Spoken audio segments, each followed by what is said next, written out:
Hello, good morning, good afternoon, good evening, wherever you are. Hello, hello. Welcome to Frequency Friday, episode 43. We're going to let things get rolling here, do a little sound clearing, and let the beautiful algorithms take things out. All right. Kimberly, hello, good morning. Happy Friday. Happy Friday. Good morning. All right. Jason, thank you for being here. All right. Let me know how you're doing in the chat. How are you feeling today? What's kind of your initial vibe? There we go. We're going out. We're going out. Yeah, let me know how you're doing in the chat. Couple words to describe how you're feeling. Whew, there's been a lot that's gone on this last week. We had a full moon, Mars and Sagittarius. We had all kinds of things going on. So let me know how you're feeling. Say hi in the chat. I have my ankles itching. I have to lean down and itch my ankle. Real world problems. Feeling so overwhelmed, Kimberly says. Okay. So is that like emotional overwhelm? Is that because, we do have that water ground trine going on? Is that practical world overwhelm? What's that like? A lot of times I try to reframe overwhelm into fullness, right? But we don't want to bypass anything along the way or emotionally bypass ourselves. So sometimes we just need to lean into that feeling of overwhelm. Many things coming to the front at once. Many things coming to the front at once. Do you have a way? Oh, you've got emotional, physical, and financial. Do you feel like these things are intertwined, interconnected? Because we're going to be discussing a little bit of that today. I'll just let everybody know my voice is a little bit rough, a little scratchy. I have been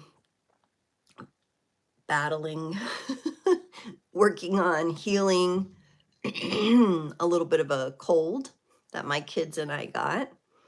And so now it's progressed to the drainage phase, and that's causing a little bit of roughness. And I've got my little, I like these Ricola, the Swiss herbs lozenges. Those are one of the ones that I like to have, but I also have like an herbal cough suppressant that I took beforehand. So, and that has quelled some of the clearing that I was doing and this morning.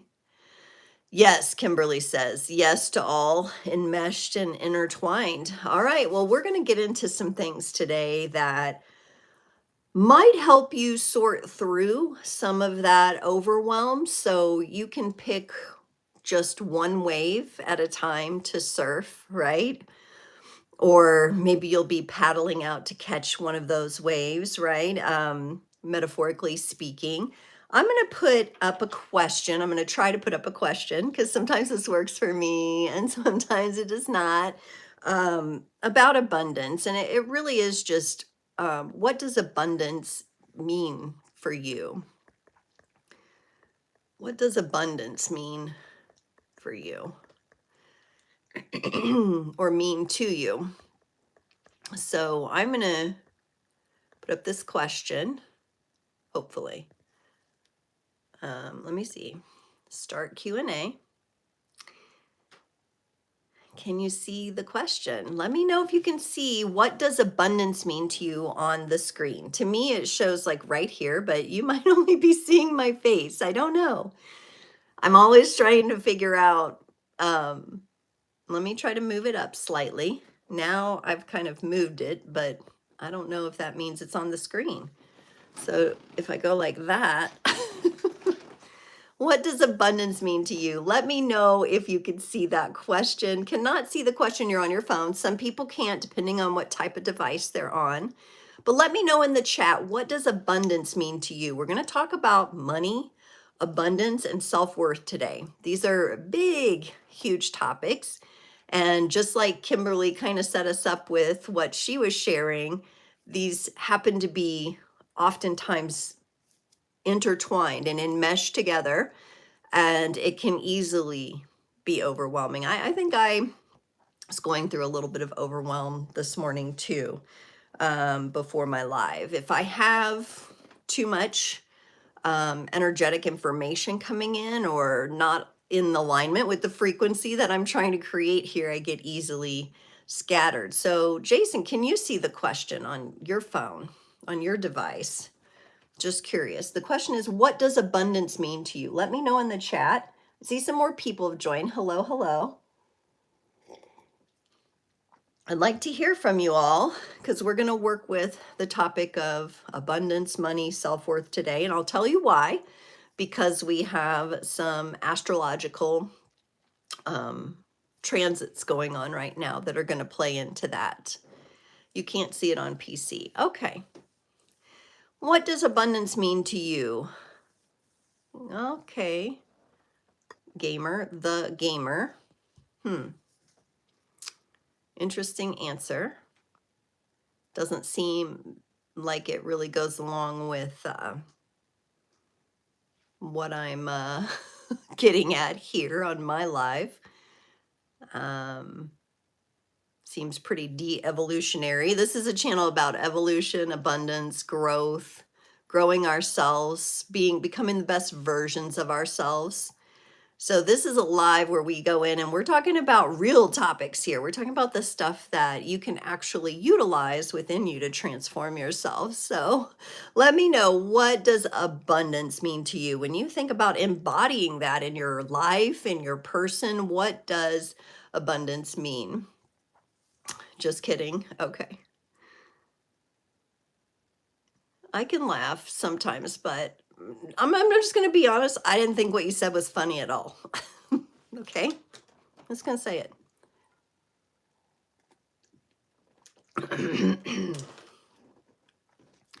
I'm about natural law and natural lore. Victor says more than enough. It means more than enough. Okay. Yep. Like there's more than enough. Wow. How many people actually feel for themselves in their current situation that there's more than enough? Let me know. Let me know what you think about that, because that can be a little tricky, right? Even though we might have like that spiritual belief or that knowing that truly there's more than enough, it's just not distributed properly. I'm really curious to see how you feel like more than enough. That means that all my basic needs are met, and then I have more than enough to live my purpose, right? Yes, good morning, Victor. Thank you for joining. Yes, Kimberly, I agree. We have to, when we evoke and we communicate from a place of words or typing, whether online or in person, we're looking for to use our words wisely. Don Miguel Ruiz has wonderful work on that, because your words have power. Abundance is a very large quantity of something. Karen says, having all the resources I need to do all the things I want to do and get where I desire to go. All right, so you're speaking to the momentum and the movement there. And dare I say, a little bit of freedom there as well. What does abundance mean to you? If you've just joined, we're going to talk about money, abundance. We're going to talk about self-worth. We're going to talk about the generations today and have some really interesting oracle and tarot readings. So that's what we're doing today, and we'd love for you to stick around and participate. And if you're into that and you like the vibe, the thumbs up is appreciated. Kimberly says more than enough is interesting. I think each person's enough could be very individual. Yes, it could. Yes, it could. Also, a very large quantity, you know, that could mean different things to different people, right? So more than enough, we have to kind of intuit what that means. All right, so if you've just joined, be sure to drop in the chat, say hello. What does abundance mean to you? I'm going to try to put up a poll, because sometimes the polls in where you can vote work better than the Q&A stickers. So let me see if I can get a little poll up and keep dropping your comments. Let me see if I can add 4 options here. And it's going to be like just kind of reflecting for yourself on what energy you're working on right now. And I'm going to give you some choices. And the choice could be other too. But it's going to be along the lines of the topic today, because I think it's something that we're all dealing with, no matter who we are, where we are. And we're all at different places with it. And then on top of everything, we have the way that society, you know, deals with this. And we have a lot of inverted energy going on around abundance and all of that. So it's a lot for the human to sort through, isn't it?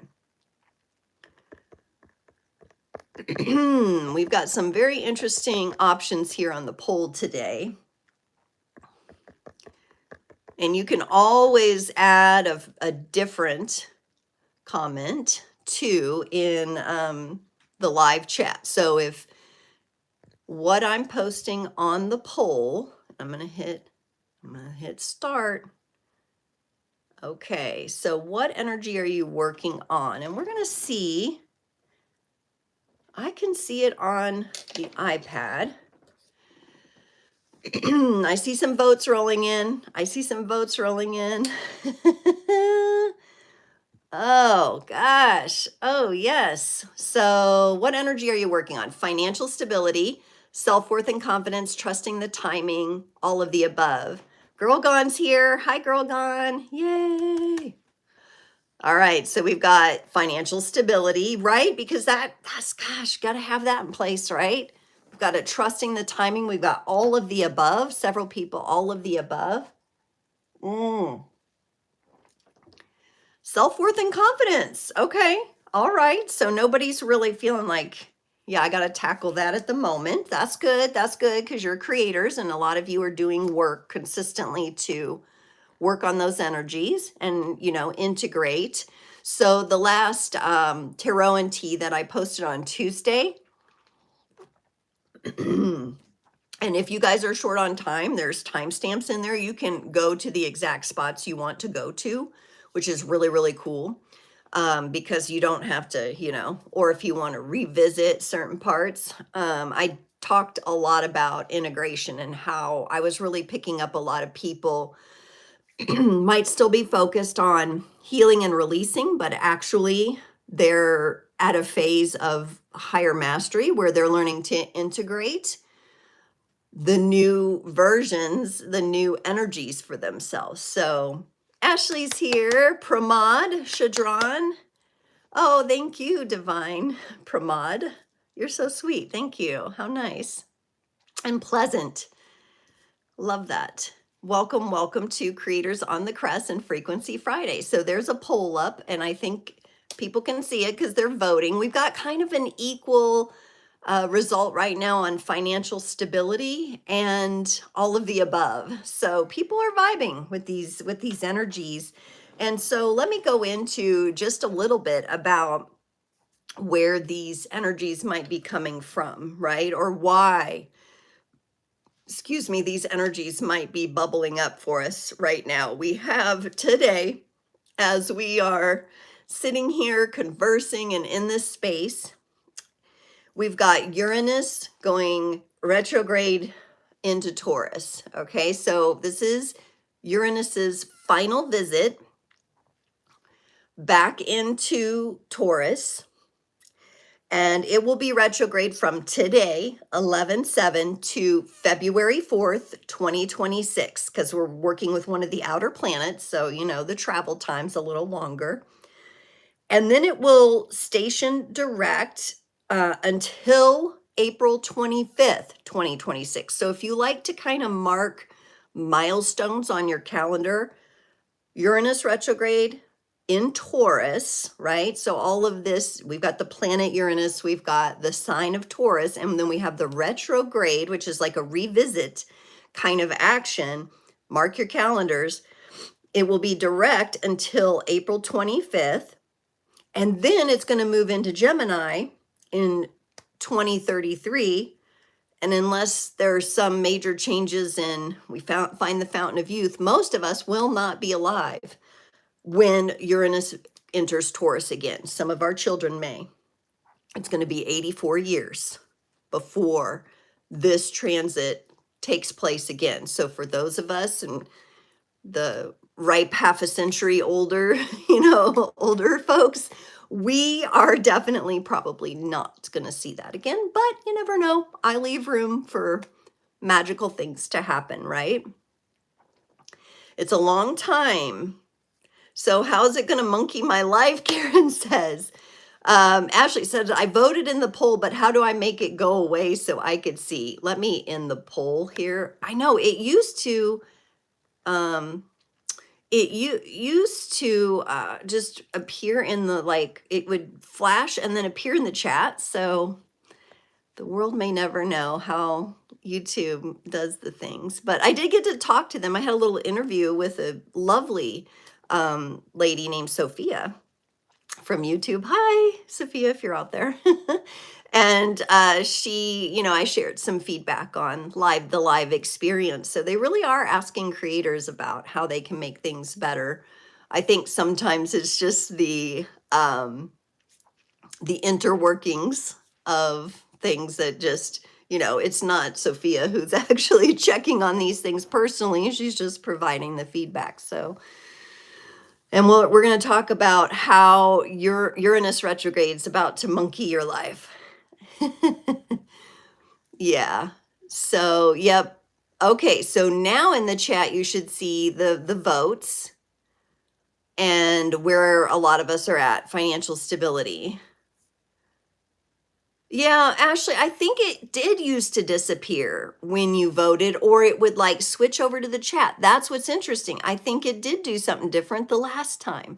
So you're not wrong. I just, now I have to roll with the punches and change things a little bit because I kind of respond to that. But hopefully everybody can see now. Gosh, not posh. I kind of like posh. Posh, that's a long time. Let's make up some new sayings here.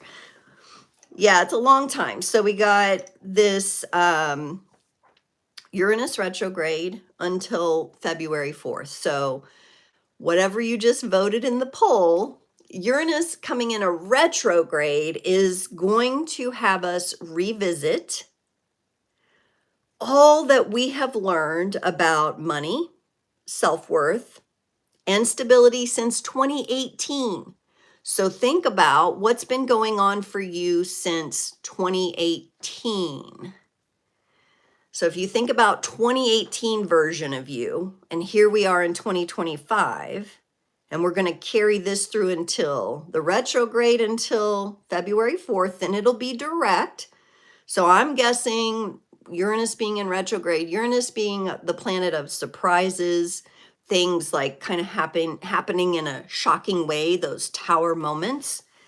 I'm thinking and feeling and sensing that, it's going to show up for us, or it already has. For some of you may have already been sensing these energies coming down the pipeline.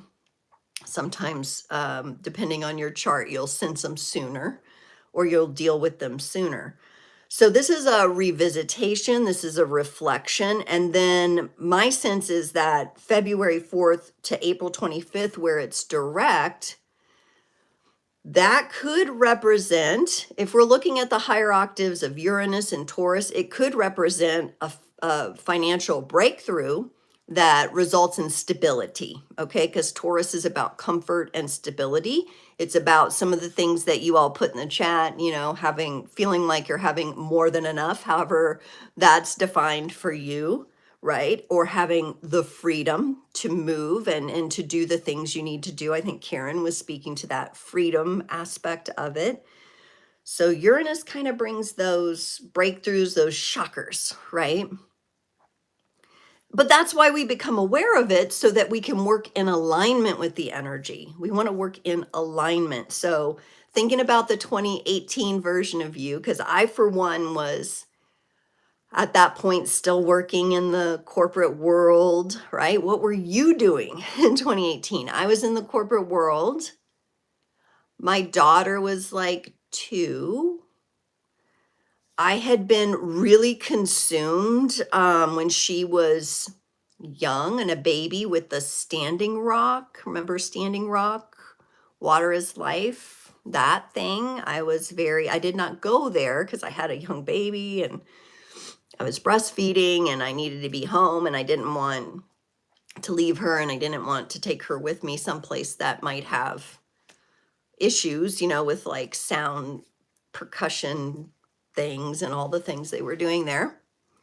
So let me know what's 2018 look like for you. So I was, you know, had a young daughter, but I was starting to feel, you know, I'd had 2 kids. I was starting to feel that pull back into exploring more of my spiritual growth and beginning to really, you know, for me, when I had kids, it kicked up some things in me to review and to look at and get honest with. So I embarked on some shadow work in 2018, 2019. Very a small group of women, very tight-knit, secure circle of women where I did a lot of shadow work for, wow, was it like 6 to 8 months? It was quite a long time. I was having a lot of stuck emotions at the time. So what was going on for you? Think back to 2018 and just, you know, now it's about when we look back and we reflect, try to come up with the things you've learned too, not just failures. What about some of the things, some of the progresses you made? I mean, I'm no longer in the corporate world. From a financial perspective, someone might look at me and say, oh, well, you're failing because you don't have that steady income coming in. You know, there might be a different perspective on that, but for me, I feel the freedom of not being bound to that structure, which, by the way, where I worked is closing down this year. The office is closing, right?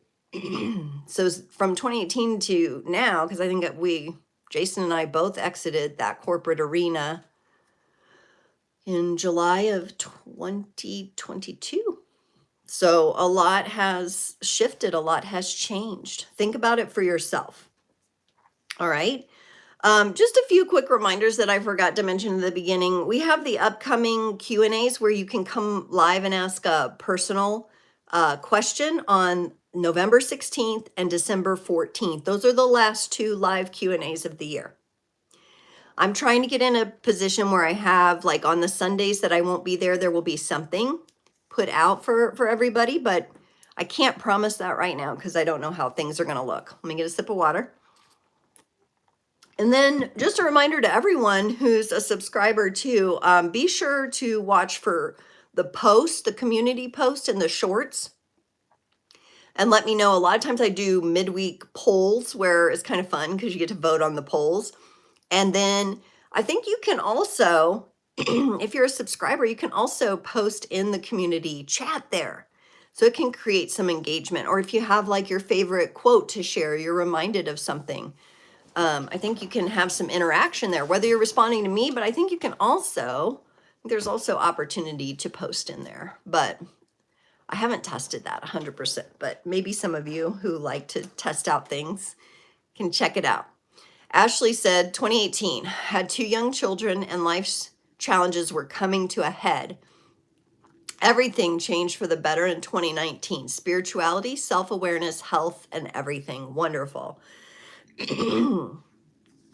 Kimberly says, 2018, I was exploring new ways of seeing myself on the verge of divorce and my daughter going into high school. Yep. I remember that couple years of 2018, 2019, we did see kind of an uptick in separations and divorces because of the reflections that people were doing. Karen wrote a book in 2019. You had a guitar shop. It was 1 year before the financial roller coaster started, and it felt like we had momentum. Excuse me. Also now, Erin is starting a new line of work 1 year in. Wow. Isn't it interesting to look back on these different phases of ourselves, these different versions of us, right? And see.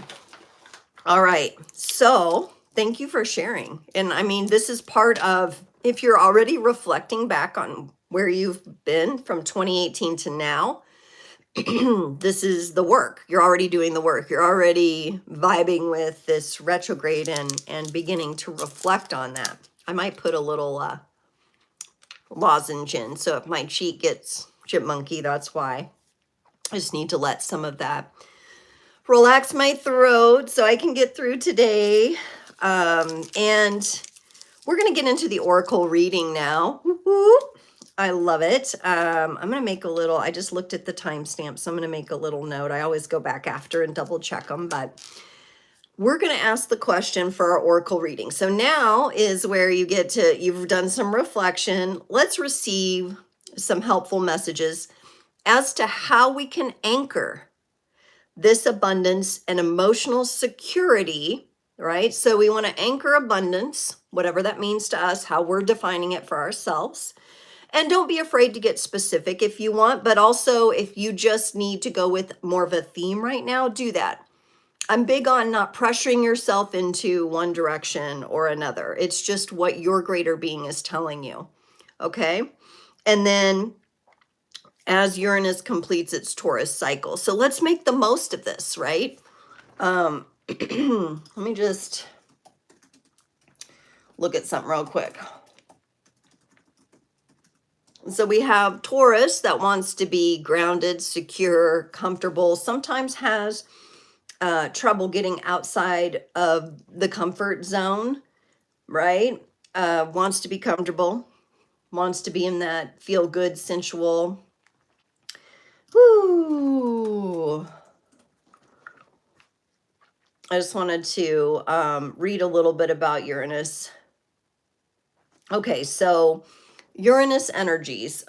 Here's just some words to get us aligned. Electric, shocking.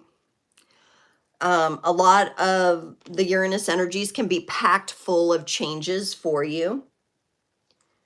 But it also is an energy that celebrates originality and individuality. So it can be a transit where you really shine. And since it's in Taurus now, that means that your light is very anchored, which is very auspicious, right? Because we don't want to be floating out in space where we're in the clouds and no one can really relate to us. We're grounding these energies in. And so that your light and the electrical energy that you have and the magnetizing energy you have can actually be seen. And you can draw it into you because Taurus is that earth sign. So we're going to be drawing it in. And I just wanted to read a little bit about that. It can be a time that you feel a bit eccentric, a bit creatively eccentric as well. So that might be something for those of you who are artists or doing different things. You might get some just boom downloads or some sort of inspiration. Your inner muse might awaken shockingly, and all of a sudden you just create something. Karen says 2018, we had 1 year at the guitar shop. We're in 1 year with him in IT. Both situations felt promising. We really started over the way we have now. Yeah. So you've had a whole kind of like a reset. Yeah. Yeah, I think, for Jason and I, it's been a lot about getting our toes wet in different things, becoming content creators, learning all about that, learning about what we will and won't do anymore, right? What we're willing to do. And sometimes, we have to tip our toes back into, I might call it like the workforce a little bit. Like I work a part-time job for a local company here in my area that my stepbrother owns. He's an arborist. And so I keep he and his other sales consultant organized with their appointments, and I'm beginning to help them with their website and things like that. And it's helping me too in my own business, right? Because as I learn what I learned for them, I learned for myself as well. So I manifested that. Karen says in 2018, ooh, yes, I finally let go of the relationship with my mom, and I felt free about it. Ooh. Ooh, yes, because those I did. Wasn't it? Was in one of the last couple tarot and teas. I feel like mother issues peaked their heads in there, and it's tough. That is different from 2018, the anchor. I've been wearing my anchor slippers for 2 days and felt like they were significant. Had them for years and never felt meaningful before. Yeah, and you know what I was looking at the other day? Somebody let me know if you have this or if you've tried this or if it works. Do you have like a grounding sheets or a grounding blanket? Let me know, because I was like looking, there was like lots of mixed reviews. So has anybody had success with grounding sheets or blankets? Because I was kind of looking at that as an option. Also wanting to use anchor emotion oils this week, so I feel connected. Yes, use your tools. Yes. Connected. And every time you put I, it puts AI in there. It's so funny, Karen. I don't know. It's like, I guess hearing that it relates to Uranus. Yes. Oils and scent. You can use scents as anchors. Absolutely. Like you're making me want to get out. Does everybody have a scent? Maybe that is a good little practice for us going into this. I have some different oils here. Maybe get your favorite smell, your scent, a candle, your oils. Let's anchor your desires for how to work with this transit into a scent. I don't know which one I want. Here, let me see. What's this one? I think this is the one I want. Yeah, so just a little, I'm going to do a little drop of oil here. Gonna rub it on my hands. I don't know what's in here.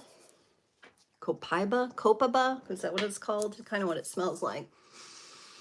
Some pine, maybe a little bit. Get those trees in there.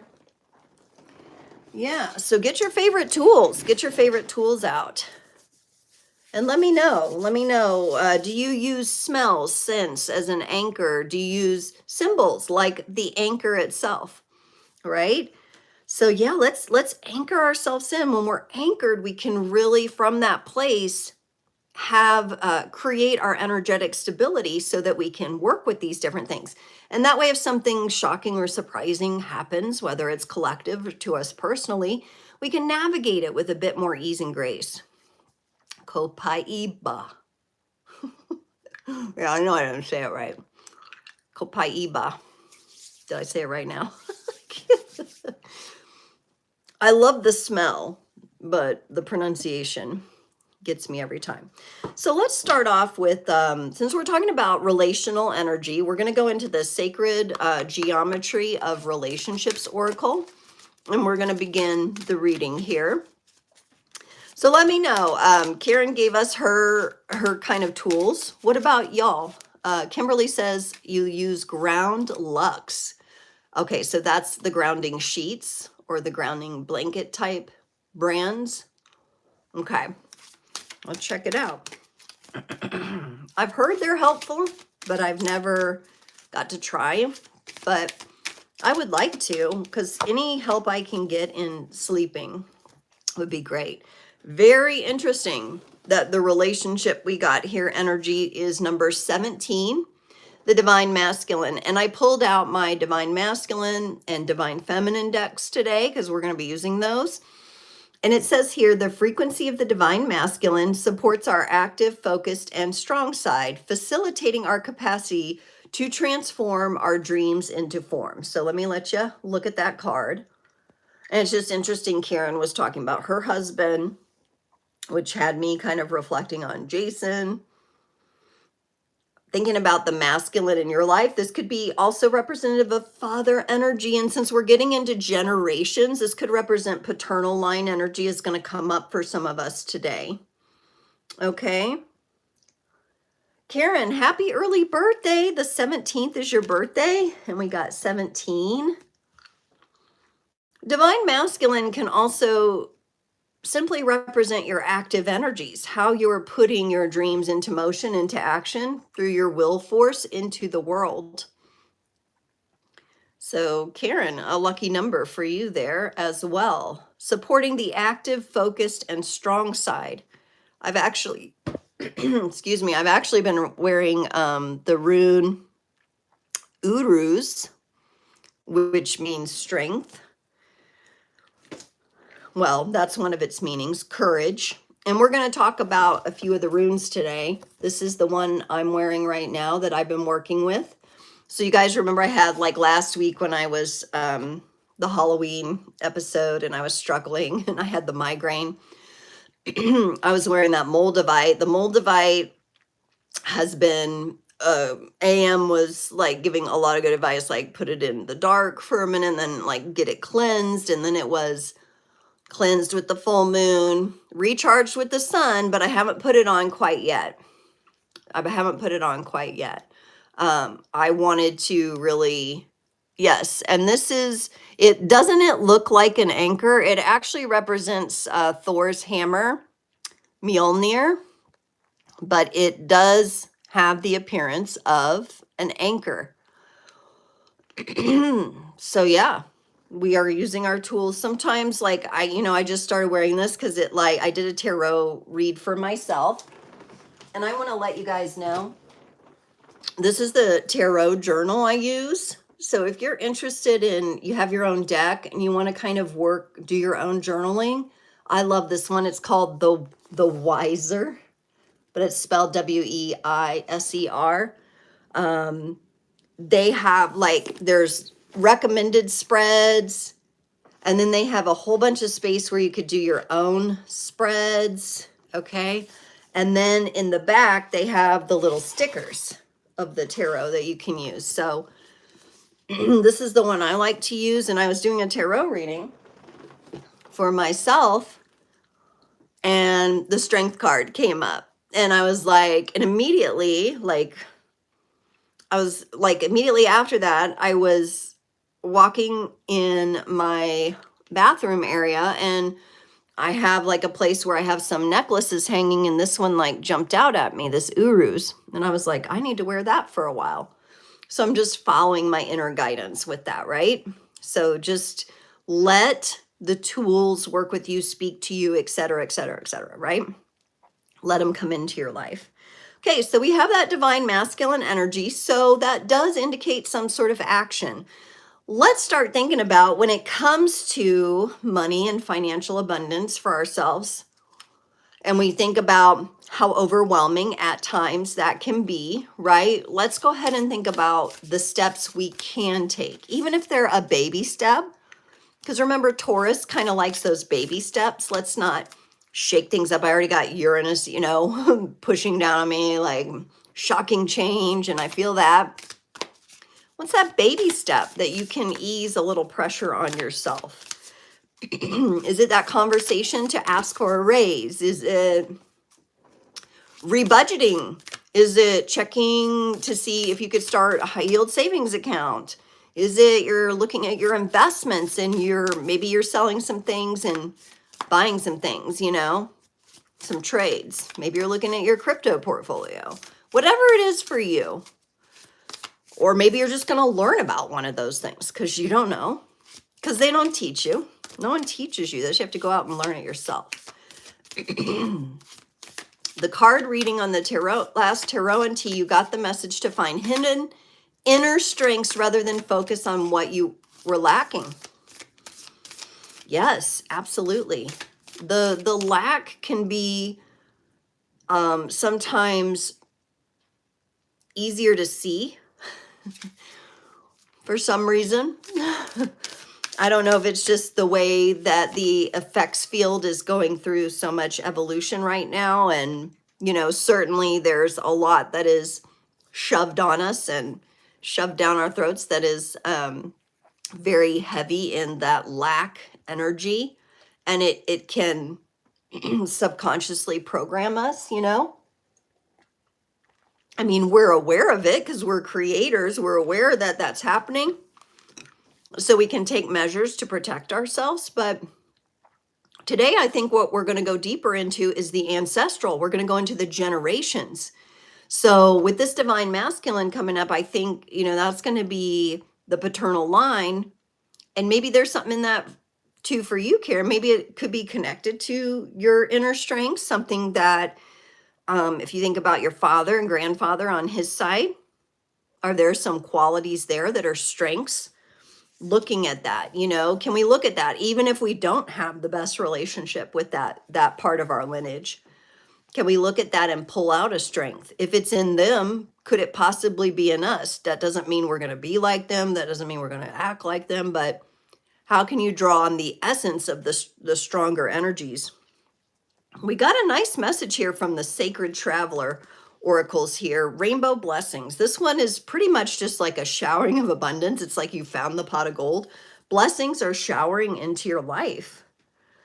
And it's interesting that I pulled that right as Karen was talking about focusing on strengths rather than what she's lacking. And so this would be a confirmation that as you focus on what's going well and what's actually been transformed and learned and embodied and integrated, as you focus on those things, you begin to attract more and more of that. It starts to find you, right? And allows those blessings to shower into your life. It doesn't mean there still won't be hard times. It doesn't mean there won't be ups and downs, but the more you focus your energy, the more you'll attract that. So there is that part about money mindset, right? That's a part of it. But today, when we go into the tarot readings, I want to go a little bit deeper into generations and what's actually like in the DNA and in the cells of our body, what's been passed down and what does the future hold. And we're going to kind of go through that.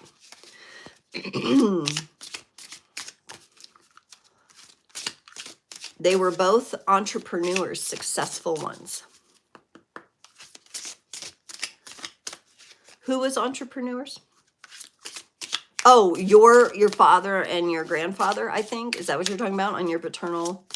Yes, and entrepreneurship is a whole other, isn't that a whole other like ball of yarn to excitingly unravel, right? And that kind of is a nice complement to this energy that I'm going to share here that comes from the Cosmic Energy Oracle.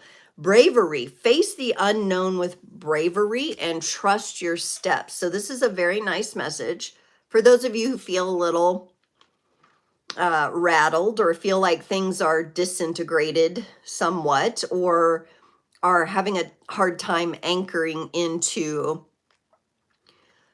take action, right? Because we are being called to take action and refocus on gratitude and blessings. But we still don't know exactly how things are going to unfold. And remember, Uranus can bring in the surprises. So we know that energy's there, whether we like it or not. We agreed to be here during this time to work through these energies. So we have to trust our steps. We have to trust that we're showing up here for a reason.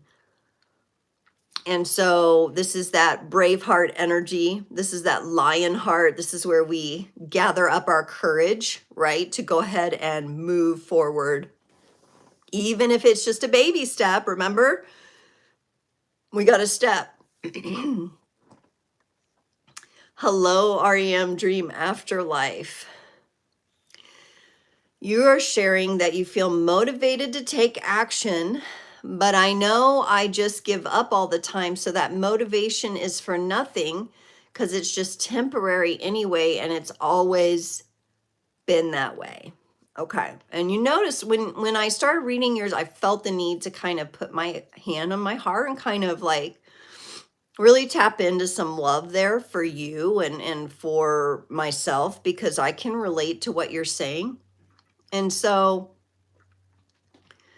you're identifying a cycle and a pattern, and it's probably been established for quite some time. As a creator, can you take some time during this retrograde in Taurus, this Uranus retrograde, to look into that a little deeper and see if you can identify where the pattern started, right? Where the cycle started. The energies that are in the effects field of this world, and if anyone else, because I know there's other creators on right now who can relate, REM Dream, to what you're saying very much. Like they get that momentum, they get that rhythm. That's something that I've had in my life with my body weight. I get motivated, I get it where I want it to be, and then I fall out of rhythm, I fall out of cycle. And it's really easy to let our mind convince us sometimes that it's always been that way, so it's always going to be that way. But because we're here now, literally because we're here now having this conversation and you're sharing vulnerably what that might feel for you, then you're here to break that. You're here to create, or if you want to look at it as create your way out of it, right? Because we're still in human form. We still need to rest, right? There's still going to be external factors that influence us.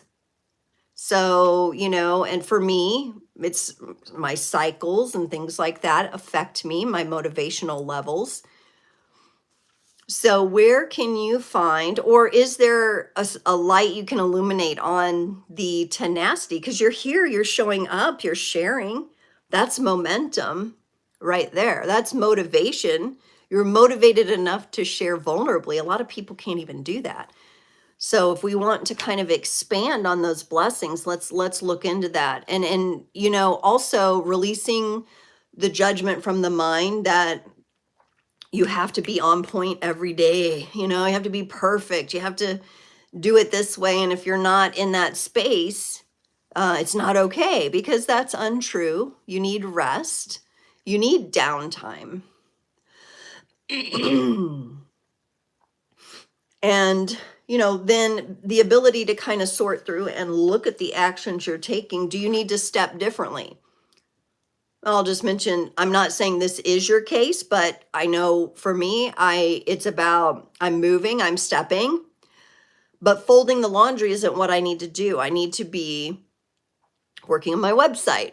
Are you taking the steps that are actually going to lead to where your goals are and where you want to go? And if I'm really honest with myself, I'm not always doing that, right? So that may mean I need some rest. I need some, I need to do something to kind of balance myself. Karen says, see what my strong steps have been and recognize strengths to build trust. Yes. So in those times, REM, where you have felt the motivation, what do you notice is one of your strengths in that? When you are motivated, what's some of the successes you have, even if you perceive it to be a very small success? Karen says, maybe for REM, your Uranus in retrograde is happening for a pivot so that you can maintain your motivation. That's also the case for some people. Now you have multiple things impacting you, but your astrology transits can be one of them.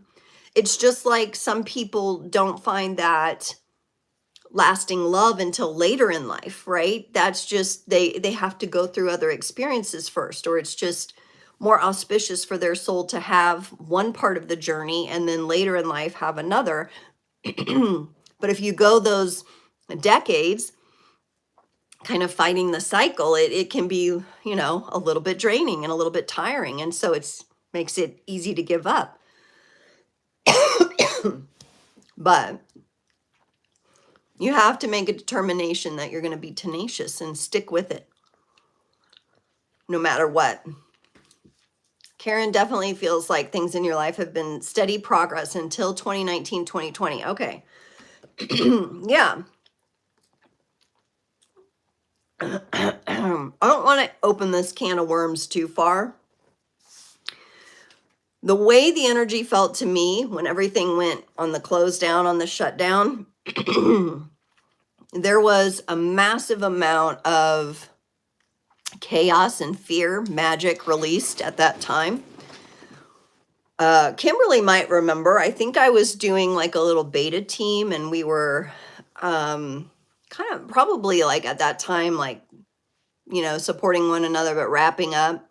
I think there was one time I was like in a hoodie, and I was like, Kenny, I had to pull the hoodie, like the energies that were released into the effects field were so strong that I literally had to try to physically shield myself. I mean, I'm surprised I didn't put a foil hat on or something, you know, like, I don't know.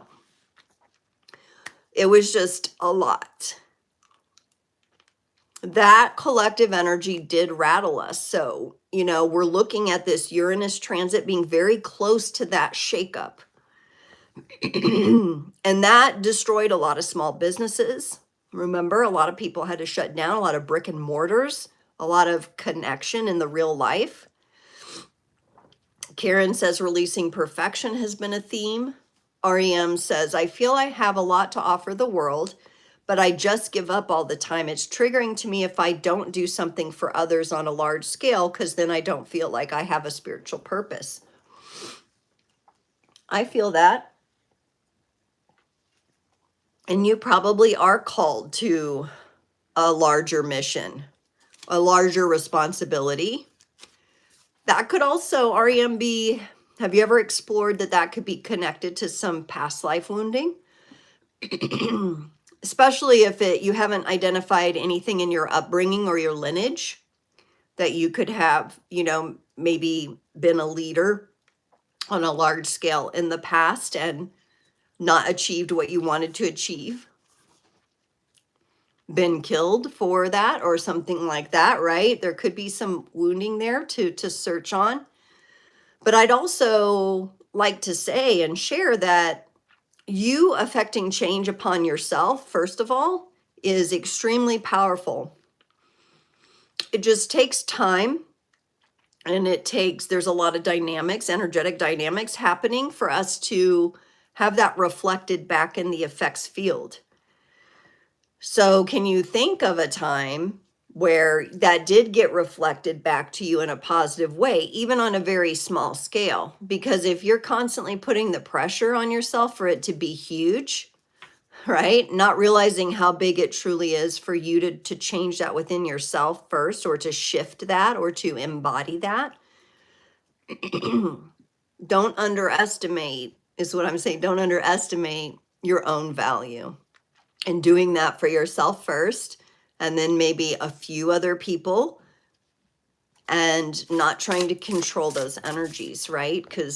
And we can create a lot of judgment in our mind against ourselves, which will stagnate us even further. Karen said you had a few days where you were in bed with covers pulled over. You wept after a trip to Trader Joe's because they lined you up like cattle. Yeah, that was a huge challenge to freedoms. Yep. The energies. Yeah. Kimberly, remember, I mean, I was like this, like, I was like, what is going on? And I mean, like, I knew, and like, I had mentorship at the time as well. I was mentoring, but I also had mentorship for myself. And we were all like, you know, holding our positions. You gotta kind of keep the line steady, you know, because that was a big bomb, right? Energetically speaking. Dehumanizing, yes. Overwhelm. Kimberly says, I feel the overwhelm of complete identity shift. Whom I was or found my value in 2020 is now obsolete or no longer an option, right? How you moved before You can't move that way anymore, right?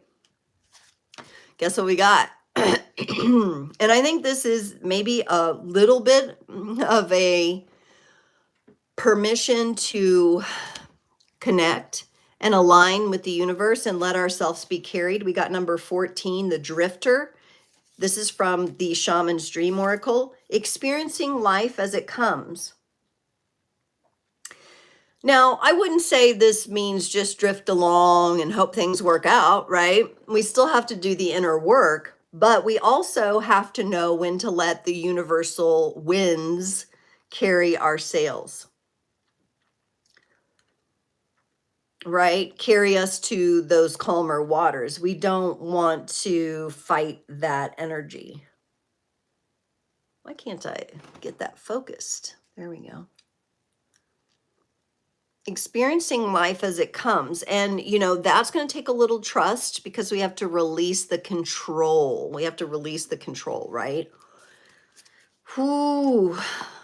Good one. So we've got divine masculine, the active energies. We're being called to take those baby steps and actions. We've got the blessings showering in. The more we focus on what's working and the strengths, the more we get. Being brave, having courage. And also, you know, this is kind of a tall order. This isn't, you know, this is going to be the kind of thing that everybody needs to hear, but only a few people it's really getting through to be able to bring these energies into balance, to know when to let the universe put a little wind in your sail, and you can relax a little bit, and then knowing when you need to take that active action, right? So we have a balance that we're looking for. REM, curious if you have Libra energies in your chart that you could lean into with this a little bit, maybe. You said you're relating to Kimberly. You decided to work on your solar plexus. Yep. And there's that self-worth that I brought up in the title and the description for our work today. You felt the shift and didn't feel like yourself anymore, and more was imposed on you. Yeah. It's like being under the thumb, right? Karen found a way to handle those messed up energies. Find places that treated you like humans and appreciated. Yes, me as well. I was also going through, I can't show you because the picture's on my phone, I think. That year I went through being completely separated from Jason at the time. And it was needed in reflection, but at the time it was very hard. I had a major reaction to some liver cleansing I was doing. I had acne, rosacea, breakout all over my face for months, okay? And since I'm not one to just go get on antibiotics, I treated it naturally, so it took a little longer to heal, but definitely a lot of release going on from the liver. So think of just, I mean, when I think about that, I think about, look, everything you went through, how it connected, how you wore your process on your face. And people would say things like, oh, well, at least it's happening when you have to wear a mask. And I was like, I don't have to wear a mask. I don't have to do anything. I have that rebellious part of me, like, don't tell me what to do. All right, we're going to get a card from the Super Attractor Oracle, give a little affirmation here. So if you got a journal handy, I'm going to read a little bit here. Karen made a lot of pivots. REM, you're a sun in Saggy, and it's not natural for me to feel this much earth energy. I did not like that. I know, right? Because you're on the move. May even be why you're tough on yourself, because your goals are very, very high goals for yourself. But can you see like the milestones along the way and maybe celebrate some of those? Maybe take it in a bit of piecemeal, right? A little bit here, a little bit there. Yeah, I was like, first of all, like wearing anything, like just physically, it was burning, it was hot, like that would just irritate it even more. But like, just that was people's response. Well, first of all, it's like, what's wrong with you? And then it's like, oh, well, luckily you have to wear that now. I'm like, So, Super Attractor Oracle, when I surrender my will to the care of spirit and the universe, I attune my energy with an ever-present stream of well-being. And I think that's why this drifter energy came up, because it's about attuning your will to the care of the universe, and then your energy attunes to that stream of well-being. And maybe that's where, if you're speaking in the chakra, solar plexus region, that's where that lights up. I know, I saw this year, I saw people driving in cars with masks, in cars with the windows up. It was weird. It's like being in some sort of strange dimension. Oh, you had a face infection too? Fluids filled up in your cheekbones. You had to take antibiotics. It was scary. Ooh, yeah. Well, mine was just like surface, but like you'll see I have, like, if you look really close, I have a lot of scarring. I mean, it was just, I was covered, and it was dry, red, itchy, and then it would, like, pop, and then it would like sting, and like I tried many different things, as anyone who is desperately going through something like that will. And I'll have to share that story sometime and do a video with the pictures and everything, because I do feel like when we go through things like that, they're very much like spiritual turning points, and they're very much informing us. Yes, I'll read the card again. Yeah, the identity shifts. Yeah, sometimes you just have to dig in. It says, when I surrender my will to the care of spirit and the universe, I attune my energy with an ever-present stream of well-being. That's a long one. And here's what it looks like. Kind of reminds me of the way my face felt, like all red and spotted like that. It was very difficult to go through that. REM says, Karen, I did a lot of shadow work to unmask myself, so I'm disappointed by this current shift, since it feels like I lose my true self. That's why I try to get solar plexus energy circulating. Okay.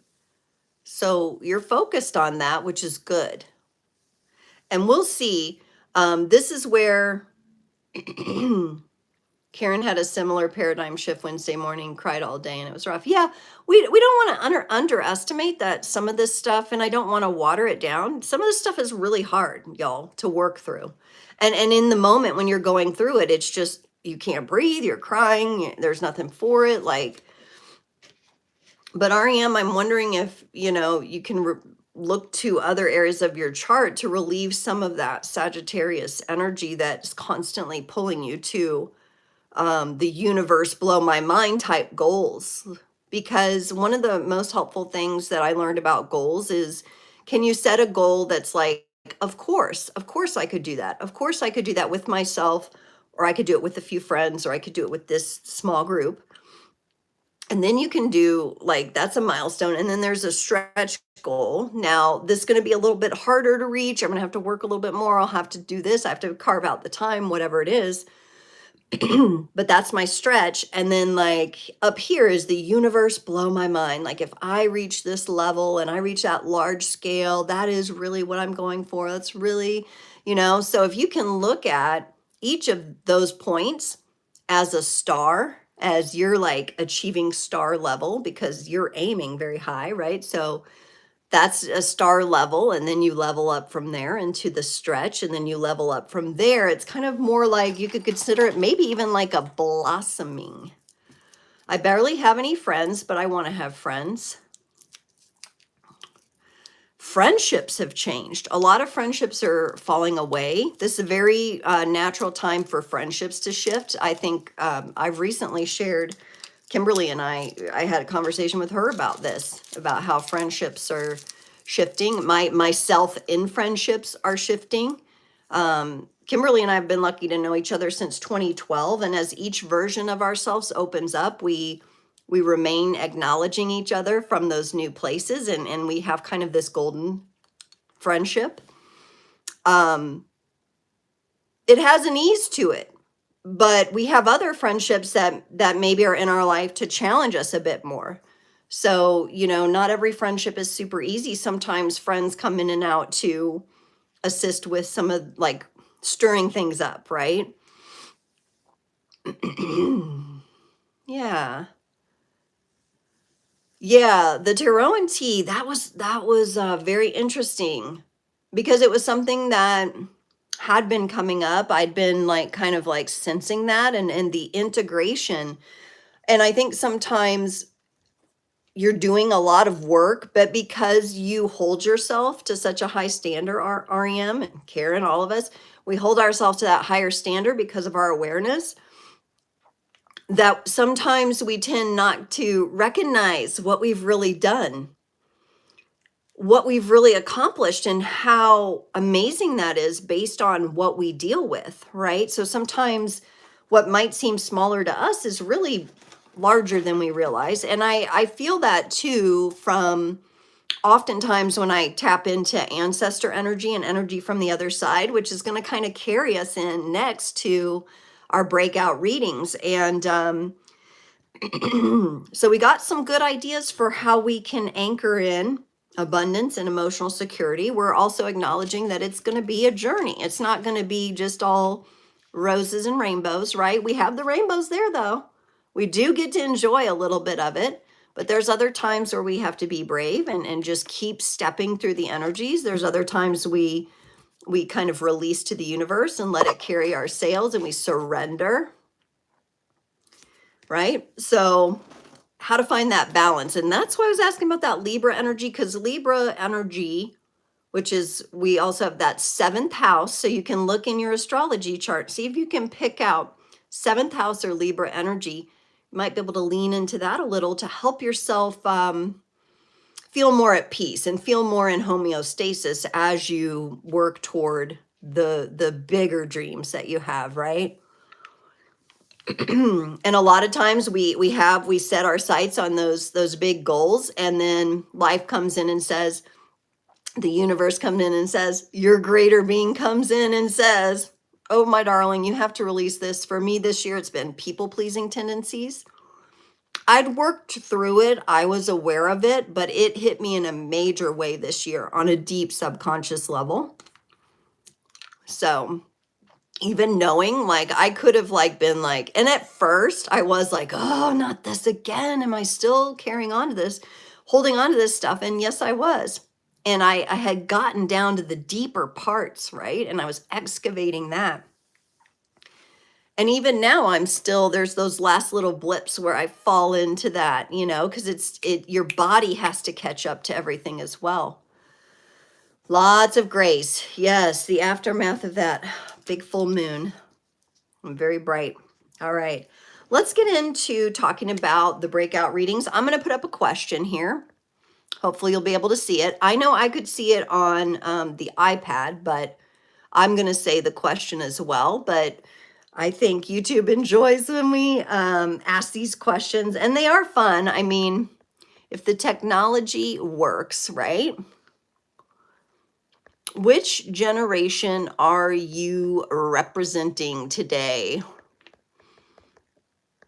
What generation are you from? Is it baby boomer, Gen X?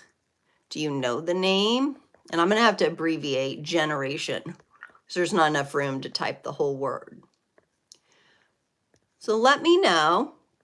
I'm going to start the Q&A. Which generation are you representing today? I'm Gen X, 1975. We are going to talk about Gen X. I'm going to give all the generations a little attention. Well, at least we're going to go from 1901, the start of the greatest generation, which is like grandparents, great-grandparents for some of us, maybe even great-greats. And we're going to come all the way through Gen Alpha, because I know some of you have children too that are going to fall in that range. So we're looking at some of the generations that we weren't born in, first of all, okay? So we can see if we can identify some of the things from our ancestry. We've been told also paternal lineage, but that's not that mother and maternal won't come up too. We are going to talk Gen X. The poll did not come up. Yeah, this is a question, and just what generation are you representing? Not a poll this time, but a question. So Gen X, I know Kimberly, myself, Karen are Gen X. REM, you felt so upset because this shift felt like I changed emotionally and becoming flat, and emotions is one of the few things I'm able to identify with that holds me together. This felt like character death. Do you mean your emotions got to the point where they felt like neutral? When you say flat, does that mean all of a sudden you were relating to your emotions differently and it felt like flatline, like neutral, like you weren't feeling anything? You know what, REM? That's a great sign. I feel like when you get to that neutral place, I think give yourself a little bit of grace and time. You know, Karen's mentioned the grace that we give ourselves. Give yourself a little time too, because what I feel like's happening for you, REM, is that a new version of you is being born. So yeah, you may have identified with emotions a certain way and it was really informing you, and you're like, yes, this is, again, remember Uranus, which shakes things up, is in Taurus, which is our comfort zone. So it's very possible that you've been shaken to your core with this, to your core emotional body, and a new REM is being birthed here. And you might just be in the neutral zone. Don't they have that in football? There's like a neutral zone or something, like, I don't know, like the terminology, you're kind of stuck there. It may feel a bit like emotional limbo, but I don't sense that that's it for you. I think you're being reborn with greater emotional maturity. That's what I'm sensing. And maybe it's that integration, and that's why Karen was saying check out the tarot and tea. Maybe it's that's what you're working through right now. Integrating it, that takes a little time, and during that time you might feel a bit more neutral, like you're not feeling the ups and the downs and the things, like the things you were able to identify with and were informing you. You're going to be informed on a deeper, more mature way now. But I can see how that would be rattling and feel rattling to you. Let me know. I don't think it's over for you, though. Karen says, I like how Tuesday you described the baby sleeping after it was born. Yes, that was like a little analogy that came up after one of the points I made. I'll have to go back and listen to it myself. Okay, REM, you feel like it's being imposed. Imposed by who and what? You don't want that maturity? Because there's a difference. I think, REM, you're in like this, you're kind of on this tightrope here. There's a difference between neutral and numb. Numb is the part of like, okay, we have a problem. Numbing, people are so numbed that they will do anything to feel, right?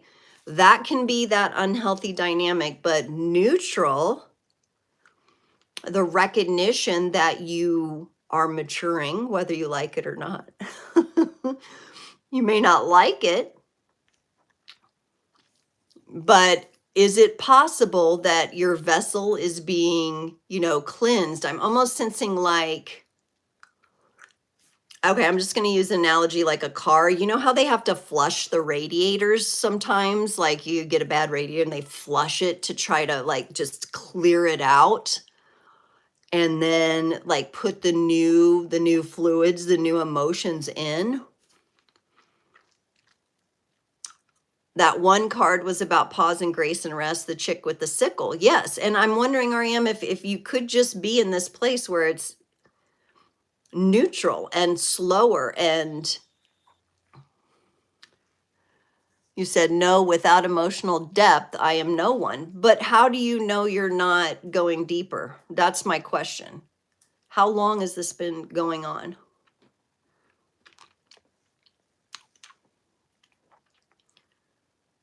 Yeah, you're not sure if it's neutral. If it is, I'm resisting it because I fought to be myself. I feel dead feeling this way. I lost the only thread that has been consistent, my own emotional body. So,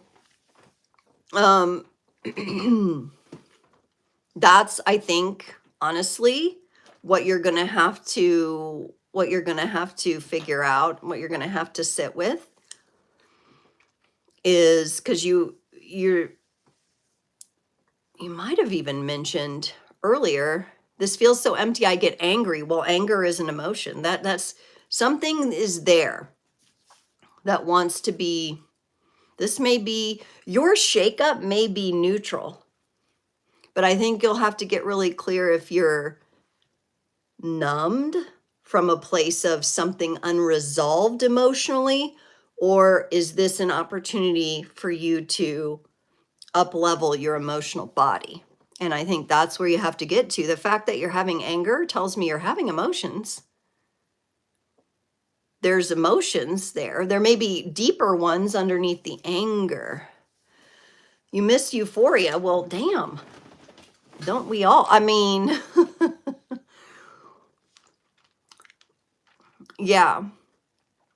Yeah. Reinventing ourselves, recreating ourselves, rebirthing ourselves is not always the easiest process, right? There's challenge, there's conflict, there's downtime, there's neutrality.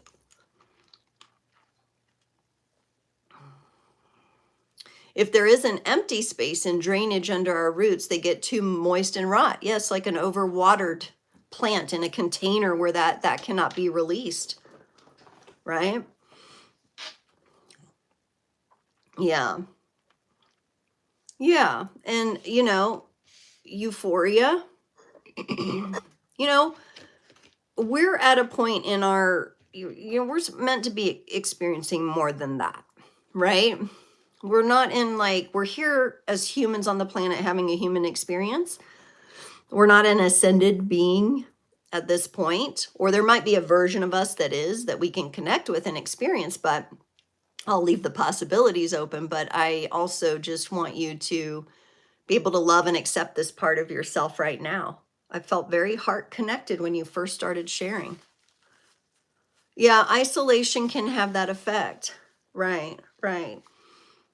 But, and I know we're not face to face here, but maybe if there's a way to find a community, it doesn't mean everybody's going to be your best friend. You relate to everybody right off the bat, but is there a community in your local area that you can find a small group, a sound bath session or ceremony or something? Is there somewhere you can go maybe and just see what happens? Sometimes just showing up can be the magic elixir. So today we're going to get into the generations, and I'm going to kind of pull from the chat just a little bit so we can go through the readings, but you're welcome to keep chatting and I will read back through. Greatest generation. Okay, so the greatest generation, we're going to go through that one first, 1901 to 1927. So if you're taking notes or you're journaling, you may not have been alive then, but who was in your family? Okay, and who do you connect to in your family that might have been alive then? For me, I think of my paternal grandfather. He was born in 1910. This generation was coined, actually, I didn't know this, and I was like, I've got to do the generations. Let me look them up and get more familiarized with them. And it was coined by Tom Brokaw, who obviously, this is the generation 1901 to 1927 that endured the World War I, the Federal Reserve, being formed in 1913, World War I, 1914 through 1918, which then they were entering adulthood during the Great Depression and World War II, which takes us into the silent generation, those who were born from 1928 to 1945. I always thought my parents were like baby boomers, but no, they are at the end of the silent generation, 1928 to 1945. And this generation, I think Gen X and the silent generation and the baby boomers in between, it's a little tough for Gen Xers to understand this silent generation because they were less rebellious and more conforming. So then 1928 is the start. 1929 was the start of the Great Depression for a decade to 1939, and then World War II, 1939 to 45, and then boom, we got all those jobs and we move into the baby boomer generation. 1946 to 1964, a surge in birth rate, right? The boomers. That's the birth rate boomed. We also then had like the start of the Cold War. The CIA was established during that generation. Civil rights movement, the Kennedy assassination, just to name a few things. And then 1965 to 1980, a 15-year window for Gen Xers. And I love this. I'm actually very proud to be a Gen Xer, and I'm not saying anything bad about the other generations. In fact, I think as we get closer and closer to the present, we don't yet have the full picture of what the generations are capable of. I think it's easier to reflect back on as more time has passed. We can start to see what that generation's purpose was, right? But Gen X was coined by, I don't know, somebody wrote this. I didn't write his name down, but it was accelerated culture, unknown variables. Gen X is the unknown variable, and they reject societal pressures and statuses. So, of course, what did we have? We had Woodstock in 1969.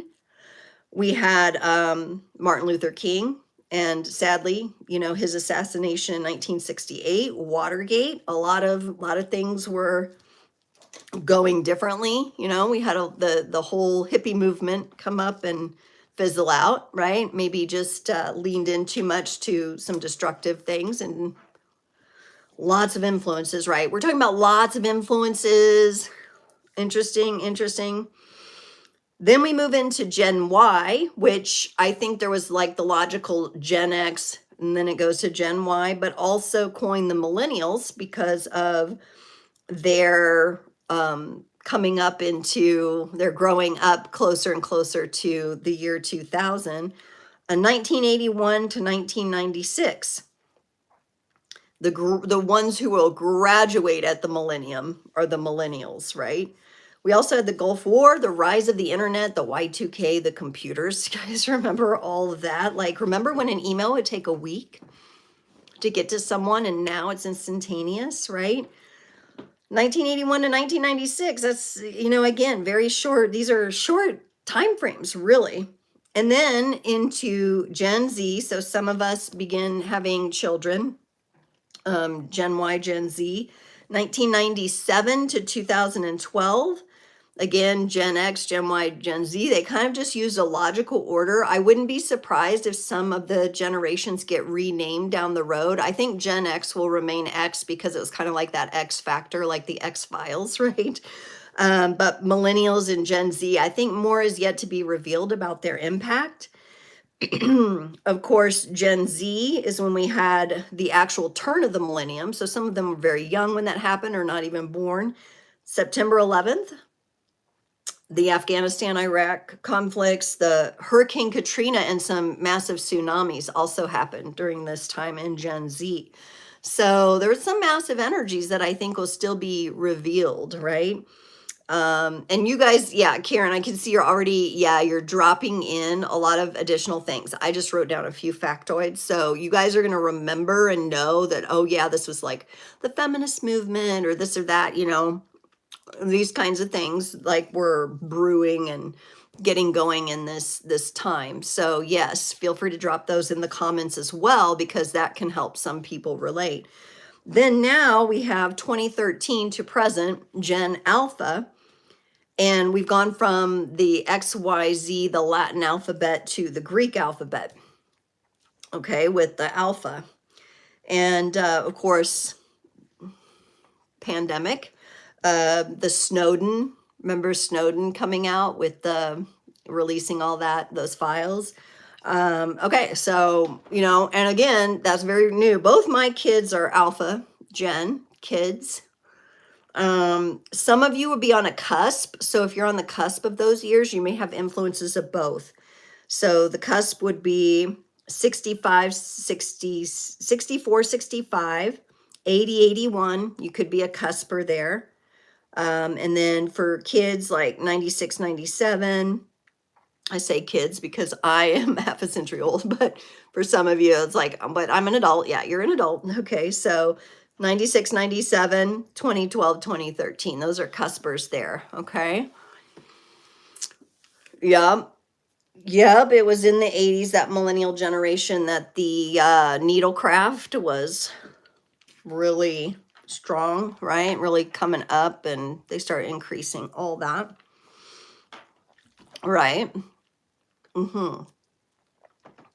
You have a Gen Z child. Yep. Okay, so we're going to be looking into these. We're going to start with the greatest generation. So let's go back to, you know, most of us are remembering like grandfathers, great-grandfathers, things like that. So great-grandmothers, whomever's popping into your mind. We're going to go with the Gilded Tarot Royale today. And then I'm going to pull a Journey from the Divine Masculine and a Journey from the Divine Feminine card as well. So what we're looking for the generation is to understand a few things. Let me get my notes because I have this mapped out. Okay, so we're going to start with a card for what that generation theme was, their financial theme, self-worth theme for the greatest generation, and then what was the lesson that that generation was supposed to master. The card almost went flying. Woo! And then what is the gift that the greatest generation gave us moving forward? What was the gift? Okay, so it's, you know, we're going to look at some of these energies. The greatest generation, 1901 to 1927, their theme is the Temperance card, Sagittarius energy. This might be informative for you, REM. Could this be a, because this is connected to Sagittarius energy and the patient acceleration, the patience, the acceleration, the neutrality, the movement, the neutrality, the depth, the feelings, right?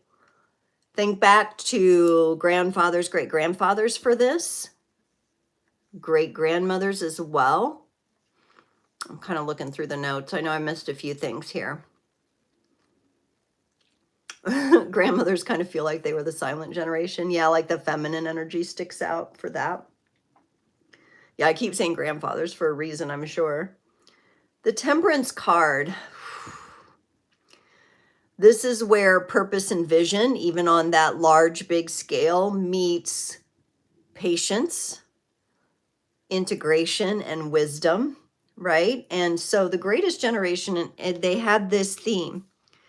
And it's just very interesting when we think about what was happening, you know, the common thread of war, and maybe people in that generation trying to hold a different space during times of war. We had World War I going on. It's also very interesting. The Federal Reserve was created in 1913 on December 23rd, right before a holiday. Raise the eyebrow. During this generation. Maybe the theme for some of them was how to bring and keep their life into that balance, into homeostasis, knowing when to be patient, knowing when to make moves. You know, I'm thinking about some of the old-fashioned pictures are starting to flow through my head, you know, like the black and white pictures, and you see the way things were built, the way cities looked. And I'm also, I don't know exactly the time frame of the World Fairs. Does anybody know that? The World Fair? But did you guys ever look that up about the architecture and how they would have this like elaborate build and then it would be all taken down? Fascinating and interesting and strange. Fire and ice. Yeah, that's, see, in one hand, there's the fire and the water, fire and ice.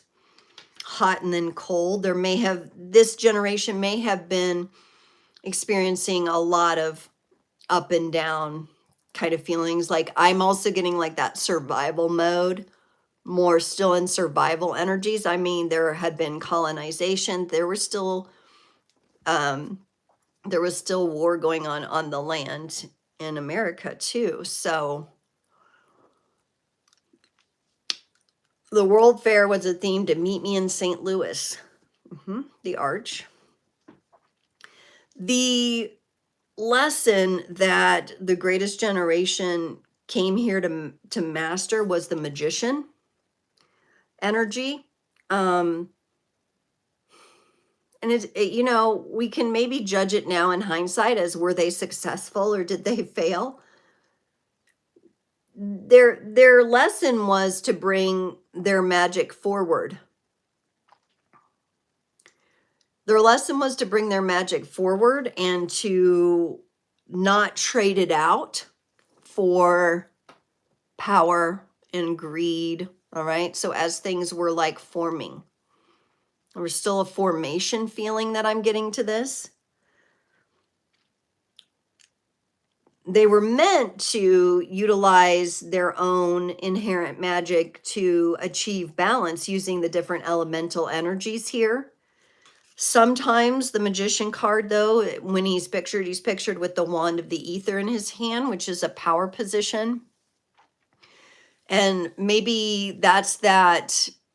And if it's ancestral for you, it could be that, like REM, I'm thinking of like grasping onto that euphoria and always wanting to feel that, even though there's other lessons to integrate and learn, even though there's other elemental energies, even though maybe that earth energy is calling you and it's uncomfortable and you don't like it, right? That's the kind of energy that's popping up here. That was a lesson. So depending on what was going on in our families, and this is where we have to reflect back to the stories. And, you know, I have some handwritten letters. I used to do a lot of handwritten letters to my grandfather and his brothers and sisters, reading back over these things and extracting what was the vibe. You know, if you happen to have some of these things, you can go back through them as a spiritual practice and really understand, because these energies get passed down in the blood codes and the soul codes, right? Oh, you're from Sweden. So I'd be very interested. You might have an interesting perspective about what was going on in Sweden during these times. Because I know Sweden, was Sweden neutral in World War II, but still things were going on close by, like, so you're going to want to adapt this for your region. Anyone who's listening from another country, I know Karen and I were, you know, born in America. We're going to talk about what was here, what's going on here. You feel a shift with that card. Yeah, the colors in the cards. I specifically chose these cards today. They had kind of fallen behind some other cards, and I was like, I need to get those back out. I need to get those out and use them today, specifically these cards. We can also look at the greatest generation as I'm looking at the magician energy and the lesson. There may have been an opportunity for that generation to be more psychically empowered, but I think there was just a lot of interference, a lot of survival mode tactics. Excuse me. The formation of the Federal Reserve also speaks to control and greed in that. So you have people migrating to Sweden on at least two sides of my family, so you're not fully Scandinavian. Most of us aren't fully anything, are we? We're very blended throughout the decades, throughout the ages.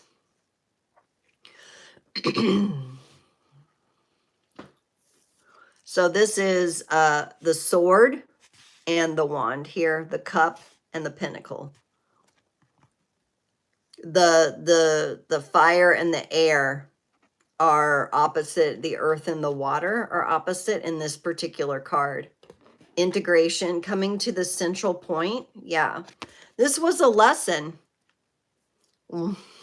How successful was it? Because remember, then we go to the silent generation, which conformed, which makes me feel like the lesson was really tough for that generation because of the safety aspect. This is where we look at, right? Here we are, we're wanting to manifest money, abundance, and stuff like this, right? But we have to look at the reality of how it's being controlled. There's all kinds of things factoring in, you know, the Federal Reserve, the Swiss bank, the big banks, the bankers. Even in Game of Thrones, they show the bankers, right? Yeah. Just a Marvel fan. Hello. I like that, Doctor Strange. What's your favorite Marvel show? Hello and welcome. We are doing some tarot readings, and we're doing them right now on generations, and we're on the greatest generation. We're on the greatest generation here. And that's 1901 to 1927. Now, our last question is, what is the gift that that generation was meant to kind of pay forward, right? And we got the Knight of Wands. Very interesting. I think what happens sometimes is, as history is told, a lot of the negative failures come to the front and a lot of the successes take the back seat.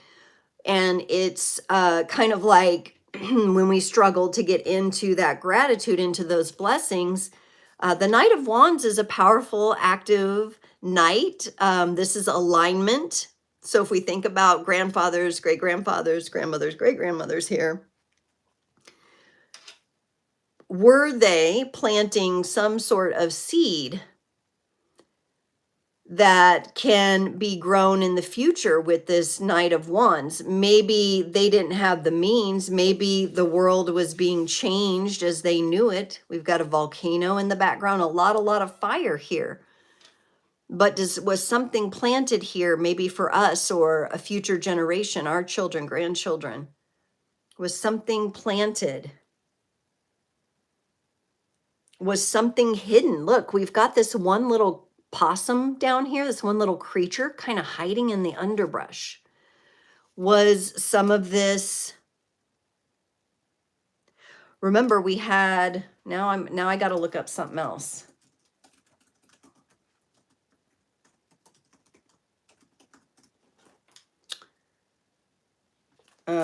One second here, because now it's making me think of a connection, which was kind of way back, and it was in the, what was 1600s, 1692 to 1693, the close to the turn of century. The Salem witch trials is coming up here. I don't know why it's coming up for this generation. Were some of those people hiding their gifts? I think so. Some of our great-grandparents, grandparents had stowed away, but there's movement here. We see it if we look closely enough.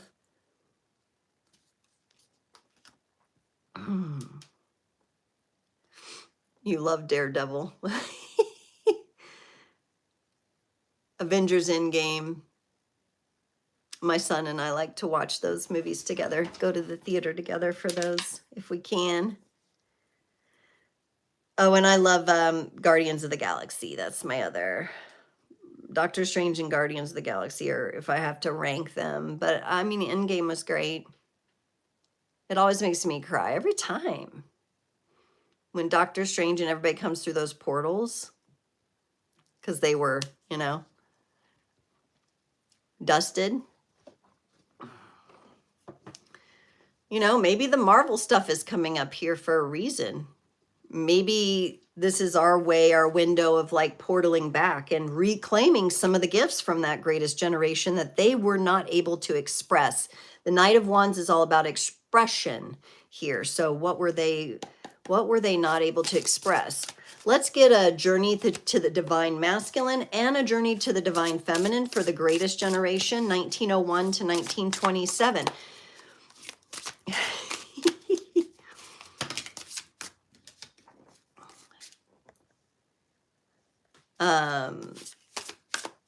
REM says, I rarely remember my dreams where I live. Wherever I live, my dream changes. Interesting. So very astrocartography kind of. Don't remember so much of what you dreamt last night. I had a lot of dreams last night. They were wild. I don't even know if I can begin to piece together what the heck was going on. I was up a lot last night, personally. Interesting that where you live, you don't remember. I don't know why I'm shuffling so much on this. All right, let me get a feminine, then we'll talk about the energies coming up for the greatest generation, 1901 to 1927. Wow. Feels like antiquity, doesn't it? But it's only like a drop. Like, it's like not even a full drop in the pond. Yeah, this is interesting. What I'm getting confirmed here is we kind of had like what was showing up in the divine masculine, and then we had something more psychic. Remember, I was picking up gifts, some psychic awareness and how to bring that into balance, and maybe some things being hidden, but they're there, they're alive, they're under the surface, they're the seeds that continue to be gifted to future generations. The masculine energy brings in the energy of commitment. This is more what I feel like on the surface, right? It's more like marriage and state kind of things we would see. Families, man and a woman being together, the commitment to the family, to the farm, whatever it was in for your ancestry, to an industry as well. Commitment can represent a lot of different things, right? In some cases, it might be to the war type of commitment, right? If that was military involved there for your family. For many of us, it was. But the feminine, the journey to divine feminine brings in telepathy, able to hear thoughts and converse mentally, able to sense each other's feelings and moods. Now that to me is like a psychic gift. So very interesting that this comes in the feminine energies, telepathy, and the masculine energies of commitment. And I definitely feel like this was more on the surface, and this was more playing out in the background. It was more hidden, still taboo even maybe. But that there was maybe in our ancestry some deep, deep connections, probably from some of the struggle that they had to travel together. So really, really interesting that the greatest generation is bringing forward those energies. Okay, let's shuffle these cards back in. We're moving on to the silent generation next. 1, 2, something. I'm just going to kind of write, when I see a timestamp, I'm going to write them down. But I always go back and look at them anyway. But this will give me an idea of approximately where I was. All right, let's clear it out. I got my cough drop in again to help my voice here. Thanks for bearing with my voice today. Interesting, REM. No dreams for you. Well, maybe that's connected to that neutral. You had a telepathy with a female tarot reader recently in a video that was uploaded. Time is not linear, and she even picked up something I've had that happen before. I've had that happen before, exactly what you're saying. I've even had it where like I need this message. And I think that's what you mean by like transmitting, and then you transmit it, and then they've already recorded it, but they post it, but you know they already recorded it, but it's posted and it's just exactly what you need to hear. Yeah. So telepathy may have been something passed down generationally for you. And so that's a clear channel that's open, right? Maybe there's some feelings there. How do you feel about that? Does that make you feel good that you have these skills and gifts, right?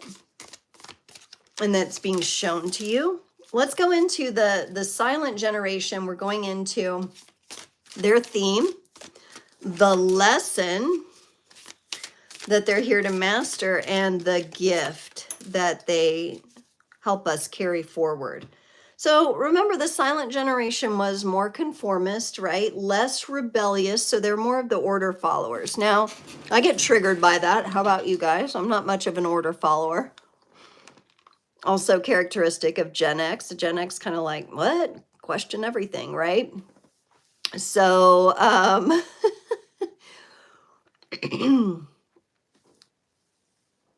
you tapped the screen on a live to see the card I was holding clear, and it popped out of my hand in the exact second. Oh, wow. Interesting. Once tapped the screen. I gotcha. I know. If you use, I don't know if you're using voice to text, or sometimes it's just, you know, if you're on a smaller device, it's hard to type in comments sometimes. But I appreciate you guys staying with it and communicating through these. Even if I don't read every comment because I'm in the reading, like, you guys can have interactions as well, which is beautiful. This is community time. So enjoy talking to one another. We've got all major arcana cards here from the silent generation. I feel like with this, even though there was more like order following and stuff like that, there's some powerful energies that were going on, and maybe their conformity served some sort of purpose here. So the theme for the silent generation, the Lovers card comes up.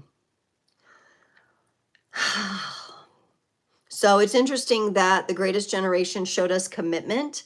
I think that the commitment began to change and evolve as more industry came along. The Great Depression during this time would indicate that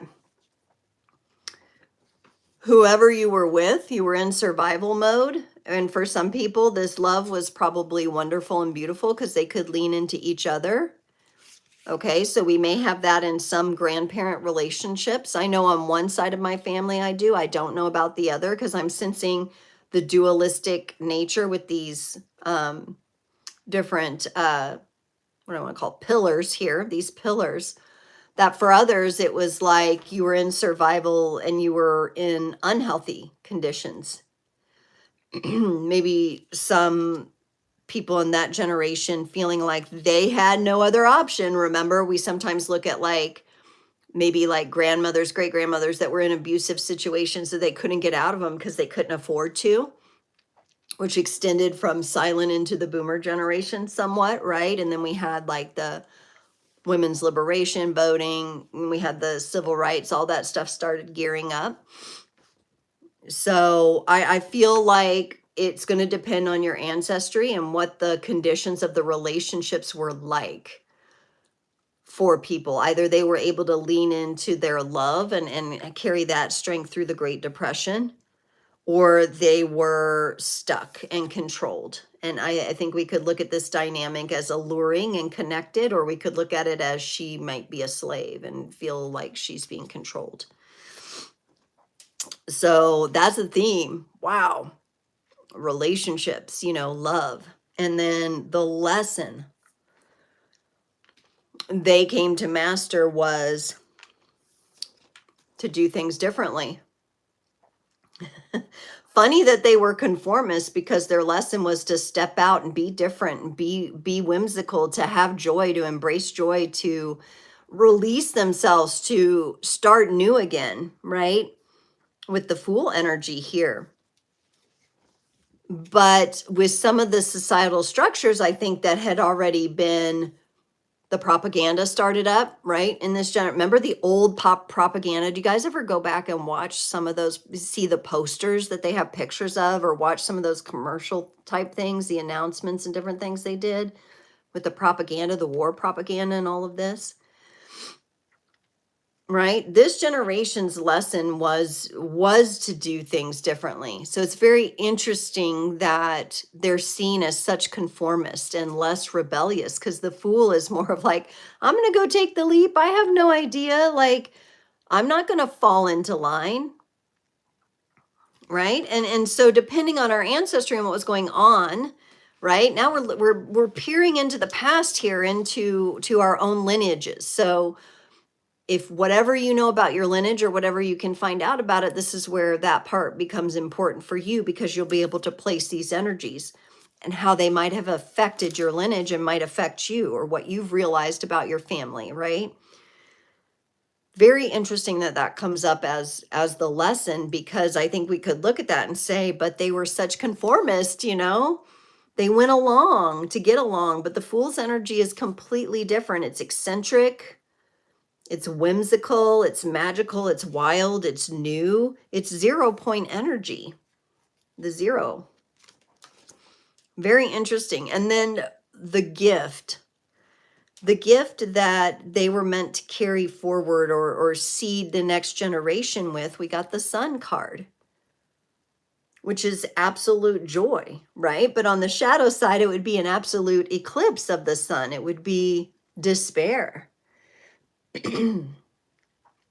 And so now we're getting into the realm of, we're looking how money and the financial world, the banking system, and the means of control had a factor in and affected these generations. So we're in the silent generation, 1928 to 1945. So then the war machine, there's a little Marvel pun for you, war machine for World War II, right? Started up, and then it was like, we can do it, you know. That's where that feminine energy comes in, and all of that was ramping up.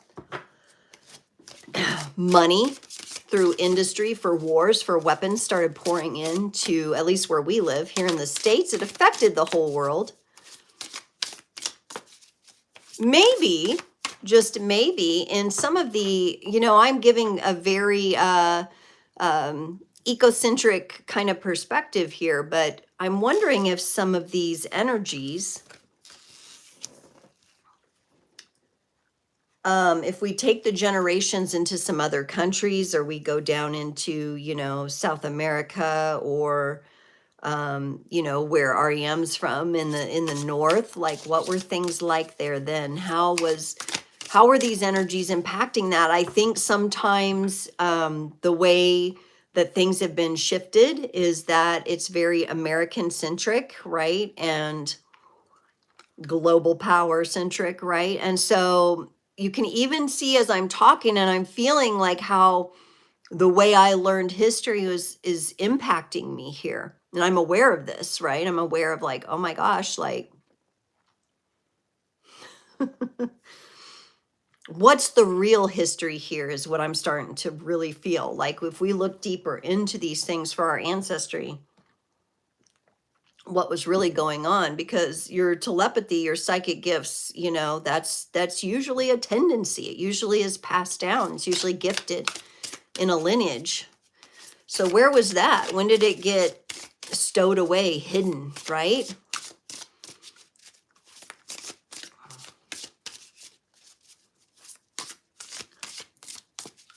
Sometimes, REM, you get upset sometimes when you think.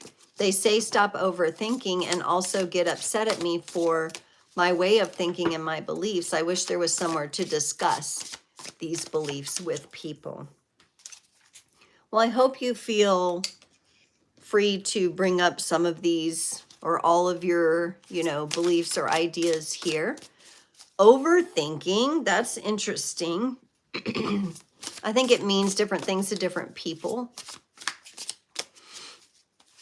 What does overthinking really mean? And what's the difference between overthinking? Because when I think of overthinking, I think of, like, being just completely, like, consumed in thoughts and having a struggle to drop into the heart space.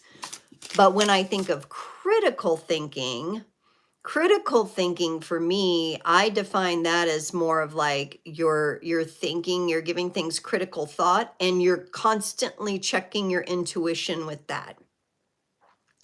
Whereas overthinking to me, I've always defined that as more of like you're completely up in the mental energies without that balance of the instincts and intuition being checked in with. That also came up in the tarot and T, the instinct thing. So maybe, you know, sometimes the way we use words, they take on certain meanings, and we have to come back and like redefine them for ourselves. So just some thoughts there to play with. Oh, and here it is from the silent generation. You know, they were wanting that stability. Going through the Great Depression and the war, it was the masculine energy asking for, listen, I just want to be home. I just want to work on the backyard. I want to play in the backyard with the kids. I want stability here. And I feel like I'm walking a tightrope. I don't feel like I can always stay on this path, because a lot of people were shipped away, right, overseas and things like that. Some of them didn't come back. There was a craving for that stability from the masculine, and then the feminine love, loving unconditionally and unselfishly with no limitations. Whoa, that's a whole other topic, right? Conditional, unconditional love, right? And, you know, I've heard it debated many different ways that there's just no such thing as unconditional love. There's always conditions. Maybe at certain phases of our evolution, there are conditions, but maybe we're working toward more unconditional love. Maybe it's just from our perspective, very difficult to see, especially having unconditional love for people that hurt other people or do things that go against natural law. Stability and love, though, is coming from the silent generation. And honestly, that's my parents. You know, that's probably what my parents were trying to create, or they were taught to create, right? So some really interesting energies coming through, giving us a lot to consider. Powerful energies coming out of those generations, and not to get into it again and again, but there was war going on, very physical involved wars, you know, and then of course, then followed by, then you get into Vietnam and the Cold War, right? Ooh. It just feels like, as I look, you know, even as I was like feeling into this and Googling different facts about it, I was like, look how much war, you know? I may even do an exercise where I go back and redo all my searches, like give me the 10 most positive things, like, and that's only what is recorded in the internet. That's not necessarily in our internet, in our blood codes, you know, with our ancestry. So it's very interesting to go deeper into these things and see what we can excavate. And I really encourage each of you to kind of follow your own guidance with this. If there's one little something, like I think Karen mentioned it earlier, like she had picked up on one of the analogies I used. Whatever the little thread is that catches your attention, that's usually something for you. Even if I don't delve deeper into that in the reading itself, that doesn't mean that's not something you should explore. And honestly, as I've listened to many tarot readers and intuitives and astrologers over the years, that's what I do. I take, there's something that they'll say or express or show, and I'm like, that's what I need to roll with. That's what I need to go with here. And that usually carries me into exactly what I need. So don't underestimate if you see or hear something little, but I do not expand on it. It may be something for you to expand on personally.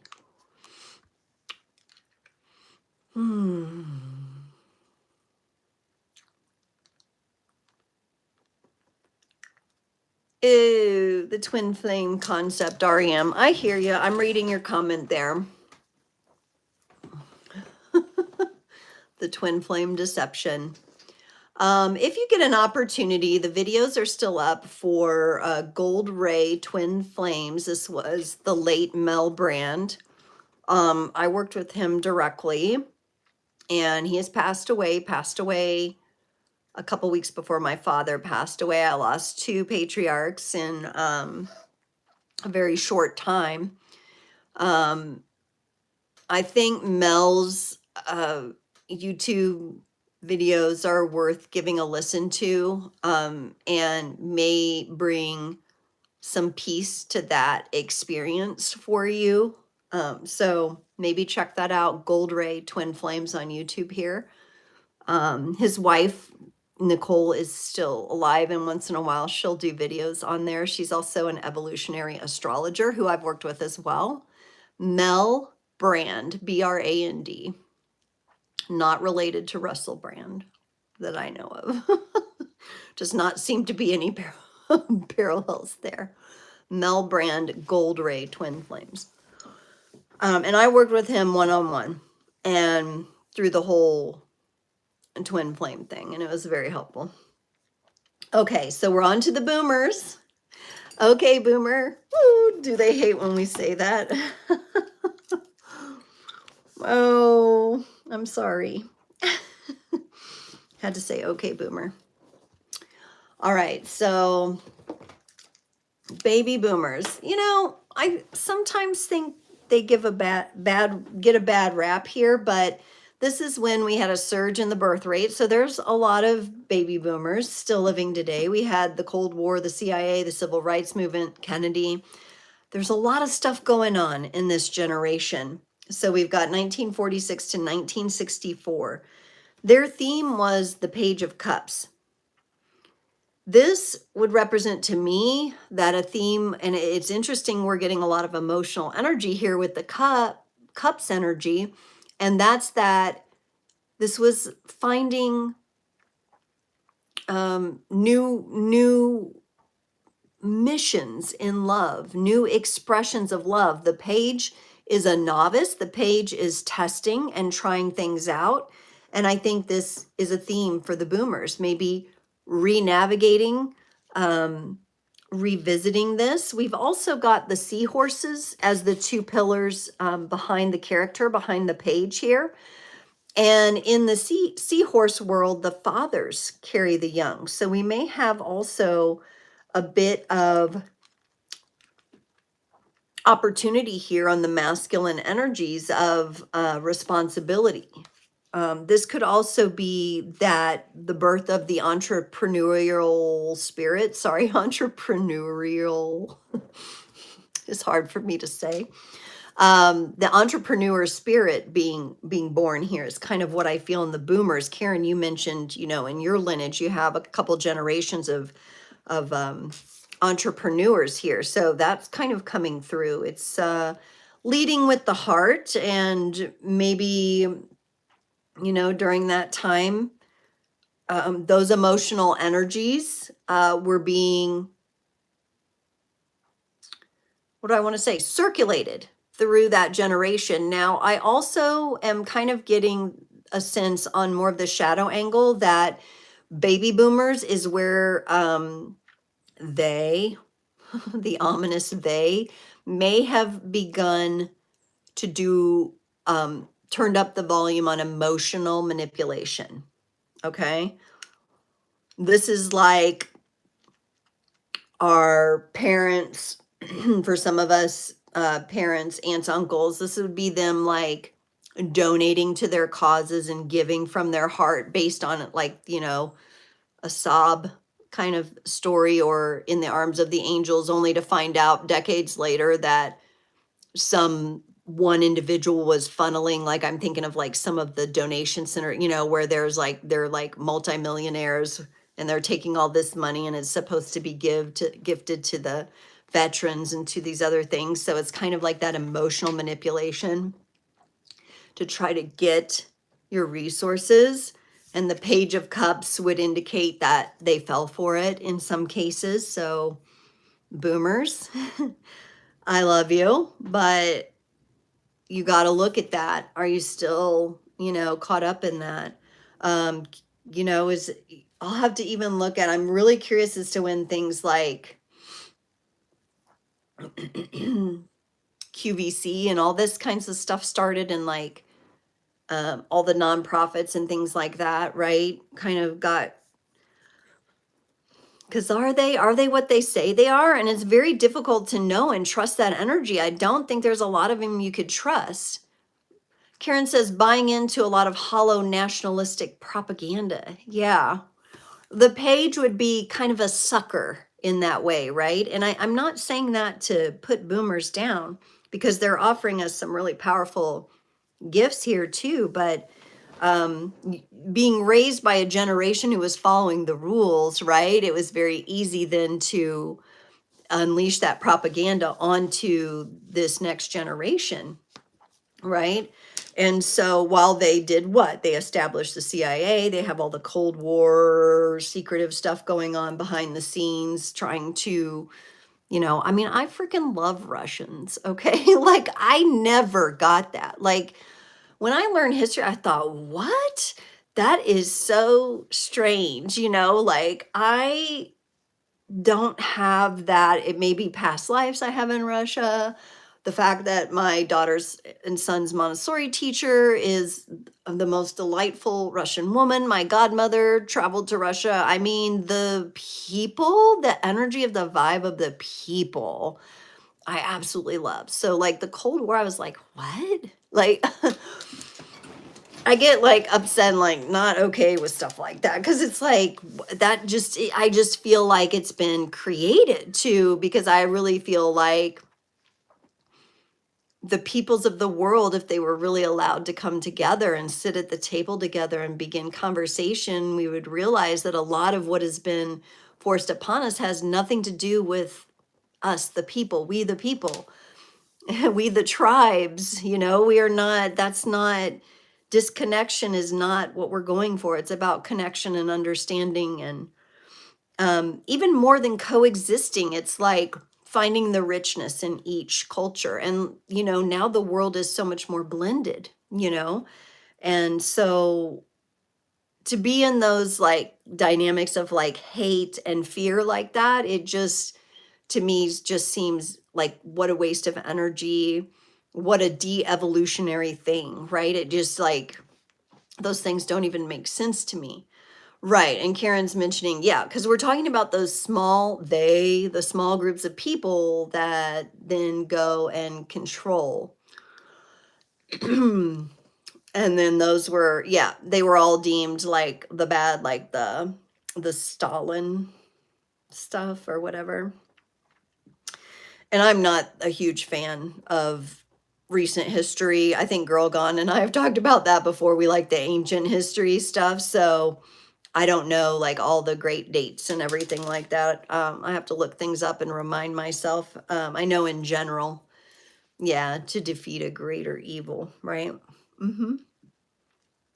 So here are boomers. What is the lesson that they came to master? And it's transformation. So for the boomers who might be listening, you're bringing great transformation. I mean, does this look like a shadowy and kind of a scary card, like a Halloween card? Sure, it might look a little bit like that, but this is one of the most powerful cards. It's connected to the sign of Scorpio, and it is about alchemy, and it's about transformation, and it's about the death and rebirth cycle, and how something new is born out of something old, and it's about how something light is born out of something dark, and then something dark born out of something light, in our universe of contrasting expressions. There's an acceptance in this lesson, where we know we're here to navigate this universe of contrasting expressions, at least right now, until we're like Doctor Strange and we can use our little thing to open the portal and go to another universe, which is like all rectangles or all weird shapes and different colors and things that we can't even imagine, right? But we're here in this 3D reality, in this universe of contrasting expressions. And so that's what's going on inside of us, as within, as without, the micro and the macrocosm. And I really feel like this is a really gifted lesson for the boomers and from the boomers for all of us. That transformational energy, that connection to alchemy, because remember, after the baby boomers, which comes after the silent generation conforming, right? Then Gen X comes. So something happened with the baby boomer generation. It may not be what gets propagated out into the mainstream, but we want to really get to the real energies, the energies that are true. Okay. The gift that the baby boomers have offered forward. Let me read this real quick. Even though equal rights happened during Gen X, these people, the boomers, started that, right? So they were really birthing that transformation, right? And yes, because we had, and we also had Kennedy, which I just got chills, assassination. And I feel like in the boomer generation, so it was 19, wasn't it? Well, we had two things. So we had the Kennedy assassination in 63, but I'm really feeling a connection too to Martin Luther King here with the boomer generation, even though, because I think he was coming up during that time and he had that voice, and I'm thinking of him, I'm connecting with his energy, and I'm feeling it, like the tears are coming up. Kennedy possibly being assassinated for wanting to communicate something to the people, right? The gamer's back. Hi. Hello, hello. We're talking about the baby boomer generation right now, 1946 to 1964. So a lot of the civil rights movement, women's rights were all kind of coming about during this time. It's just so interesting to reflect back. And the gift. Ooh, now how do we see a gift in the Ten of Swords, right? There's a very powerful gift in the Ten of Swords, because the Ten of Swords means I'm done. We're done. We're done with conforming. We're done with following orders. We're, we've got, let's see. Let me look at something real quick.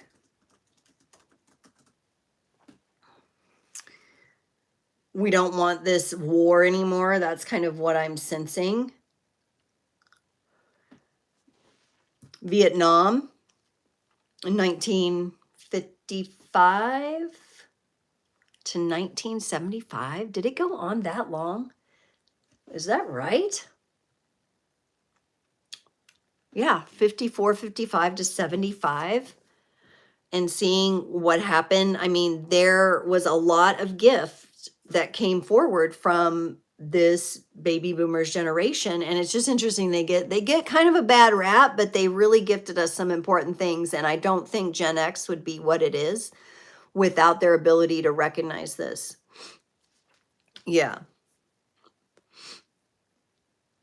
Karen, we're seeing those same echoes, Kennedy and Kirk, right? And the problem with some of that is that we never get the right people in dialogue. You know, we never get the right people in dialogue, and that's orchestrated in that way as well. But I'm really liking here that I'm seeing with the baby boomer generation that it's like no more.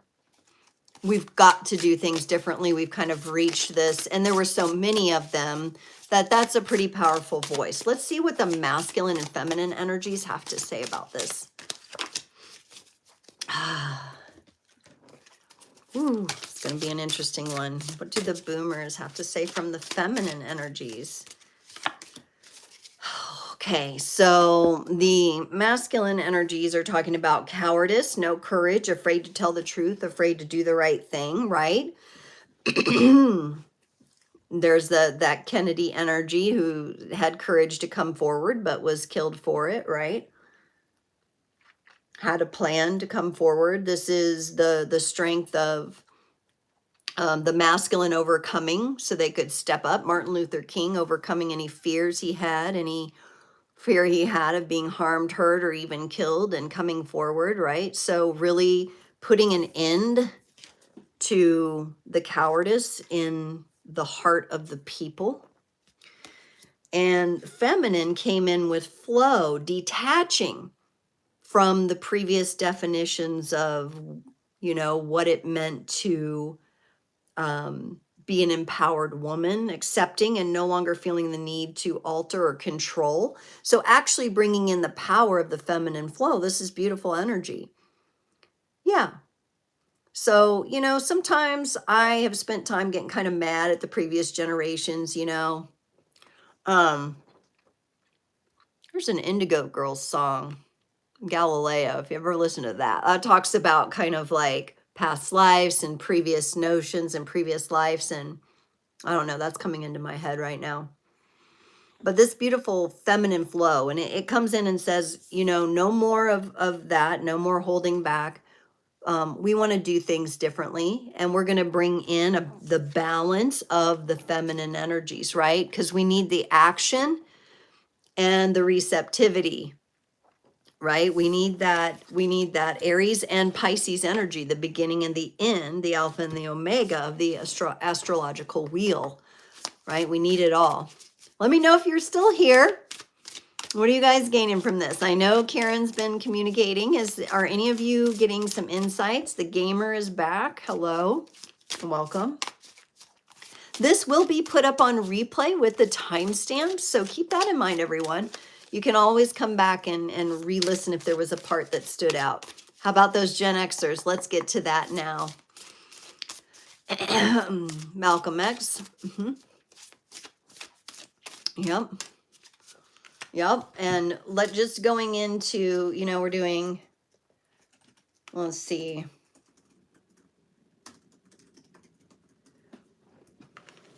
Let me look here.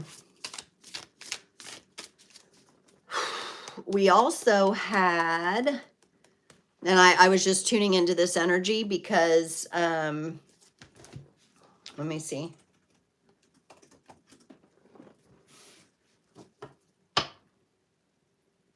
Interesting. So Bob Marley, Che Guevara, all these guys, you know, was it Bob Marley was born in 45? He would have been the same age as my mother, but he passed in 1981. That's wild to me to think of that. But that's that silent into the baby boomers that set things up. So we had a lot of visionaries. And now we're getting into Gen X. We're getting into the Beatles, John Lennon, right? Music. Think about how music. So we're going to get the theme for Gen X. We're going to get the, I'm already forgetting what it was. The theme, the lesson, and the gift. The theme, the lesson, and the gift. Wow, wow, wow, wow. So Gen X, very interesting here. All right, so we have Gen X, which is like the unknown variable, right? Solve for X. Has anybody ever solved for Gen X? I don't know. These are the people who are rejecting these societal pressures. They're doing things differently. There may be an uptick in critical thinking here. And what Gen X is showing us the theme was in a different way of interacting. Oh my gosh, and so much is coming up, maybe because I'm a Gen Xer. I'm going to tell you right now, we have all Pentacles, all Earth energy coming from Gen X, which is incredible. It does feel like anchoring energy. The Six of Pentacles is the kind of energy that says by the time Gen X comes around, we want to get together. We want to balance things out. We want to have exchange. We want to share our abundance. We want to share our gifts. We want to have things moving. We want to be recognizing one another here. All right. This can be also about charity, philanthropy, and having a very giving nature. We also had, you know, of course, when we go back, we go to Woodstock. We had the Martin Luther King tragedy, assassination. We have then Woodstock and Watergate and these things going on. So you have the powers that be doing their thing, and then you have the people, the heart of the people doing something here. The theme about exchanging and beginning to come to the table and maybe having peaceful talks and discussions. Now it's interesting here, Gen X's lesson. Gen X's lesson, and this may be why some of us in Gen X struggle so much with the lack matrix, because we got the Four of Pentacles here. And we grew up, you know, if you grow up in like the 80s, quote unquote, which gets into the millennial generation, you got Reaganomics, you got all that. The economy was quite good. It was a very different childhood for a lot of Gen Xers. And very interesting that the lesson was to learn how to work with finances differently, with money differently, right? And to maybe vet out the DNA, the blood codes that we have from the energy of the Great Depression, in because I know that's like in my family. And so then all of the things that sprouted in our lineages from that struggle, that survival of the Great Depression, of the greatest generation into the silent generation, which tried to find comfort in conformity, right? All of that, if it didn't get fully resolved, it still trickles in until someone in the lineage says, enough, no more. Baby boomers were showing us that, right? That some of them may have come to that and said, we're going to resolve this. But this Four of Pentacles sometimes has us overly focused on saving and stability, and maybe being, could it be on the shadow side a little bit more stingy, but on the bright side a bit more balanced, a bit more foundational with our finances, with our money. A lot of attention on wealth, finance, abundance in this reading. And also, I'm feeling very much in Gen X, the structures of the world as they were being questioned. All right. Like, and all the fear and panic around, we're destroying the environment, there's not enough to go around, there's not enough foods, as they're like taking down family farms, right? And taking the land away so that people cannot grow their own food, which, if we wanted, there's not too many ecosystems on the planet. There are some, but not too many where we could not create abundant food forests. It's called permaculture. It's brilliant. And it should be like the most popular thing, right? So maybe that's one of the seeds Gen X is kind of planting, is people who have come forward with the biotexture, with the permaculture, with the different ways of living. And we're shifting through this, right? And sometimes that's, things happen quickly, like the technology is happening very quickly, but other things are very slow to change and move. So the 6 is about, we're going to interact, we're going to exchange, we're going to learn. That's the theme. The lesson is, what do we do with this? What do we do with this, the pain, the fear, the tragedy of the past? How do we release it? What do we preserve and what do we let go? How do we bring ourselves into a more foundational energy? And so that lack matrix comes in, but yet Gen X, the gift we're meant to carry forward is to transcend this lack matrix, to be able to tell the future generations there is enough, you are enough. From a self-worth perspective, you are enough, there is enough. It's just being distributed improperly. And the way we know to change it is through the energetics, with the Queen of Pentacles here. And we've got a peacock, compassion. That's compassion that we hold for ourselves and for others, and for the sharing and the coming to the table and communicating, right? And what will they do? They will continue to do some of what Karen mentioned. They will, and Bob Marley mentioned, they will, how long will they kill our prophets while we stand aside and look? You know, God, every time I think of Bob Marley, I want to cry too. I've had some really powerful dreams that like connected to that energy as well. Where I was like in Jamaica even, and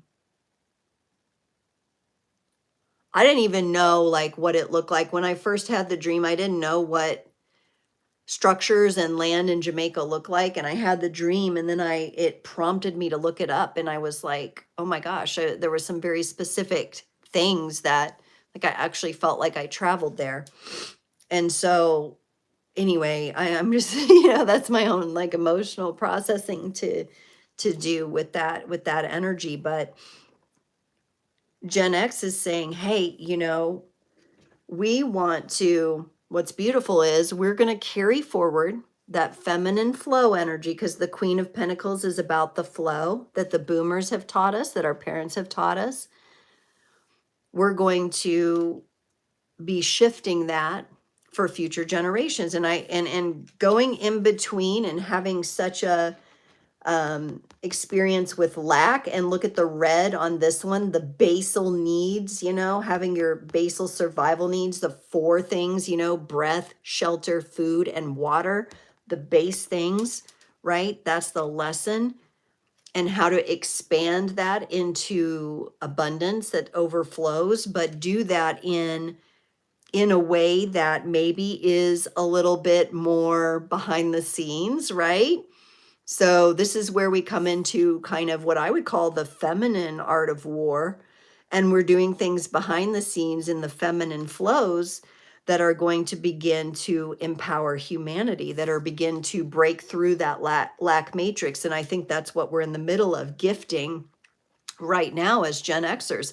Real interesting there, really interesting. All pentacles, all like up for us, we're definitely paying attention to it. It definitely has our attention. It's not something we're shying away from. So let me know, Gen Xers, wow, even through the original poll and some of the things we've said in the chat, my goodness, it's been very interesting. We're going to get a masculine and feminine energy for Gen X. I'm also being drawn to like the divorce rate as well. The attack on the nuclear family. I feel like that's been going on a while, but more prevalent in the boomer to millennial generation here. So I'm starting to feel those energies really come in. Karen says, a lot of sacrifices set us up for a defiant Gen X spirit. Money was too important to our parents as a sacrifice to family values. Yeah, and the value of the nuclear family. Absolutely, I would agree. I'm getting the divorce rate. I'm getting that. Like, I feel that, that wedge that comes in there. On the masculine energies for Gen X, we have clouded, unable to think clearly, unable to make decisions, or poor concentration. Y'all, the rise of video games, right? This may be a little bit of that, right? The technology's coming in and kind of having an impact. The beautiful aspects of technology that allow us to talk, but also that it can lead to this place where maybe you're a little bit distracted or unable to focus.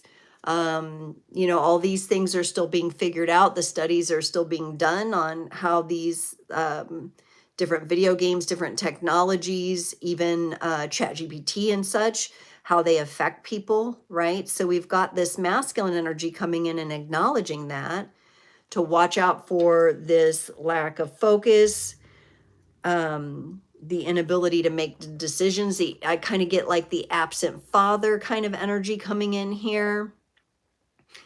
Karen says the silent generation were often alcoholics. Yep, the prohibition, we didn't even go there. I mean, there's so many things, right?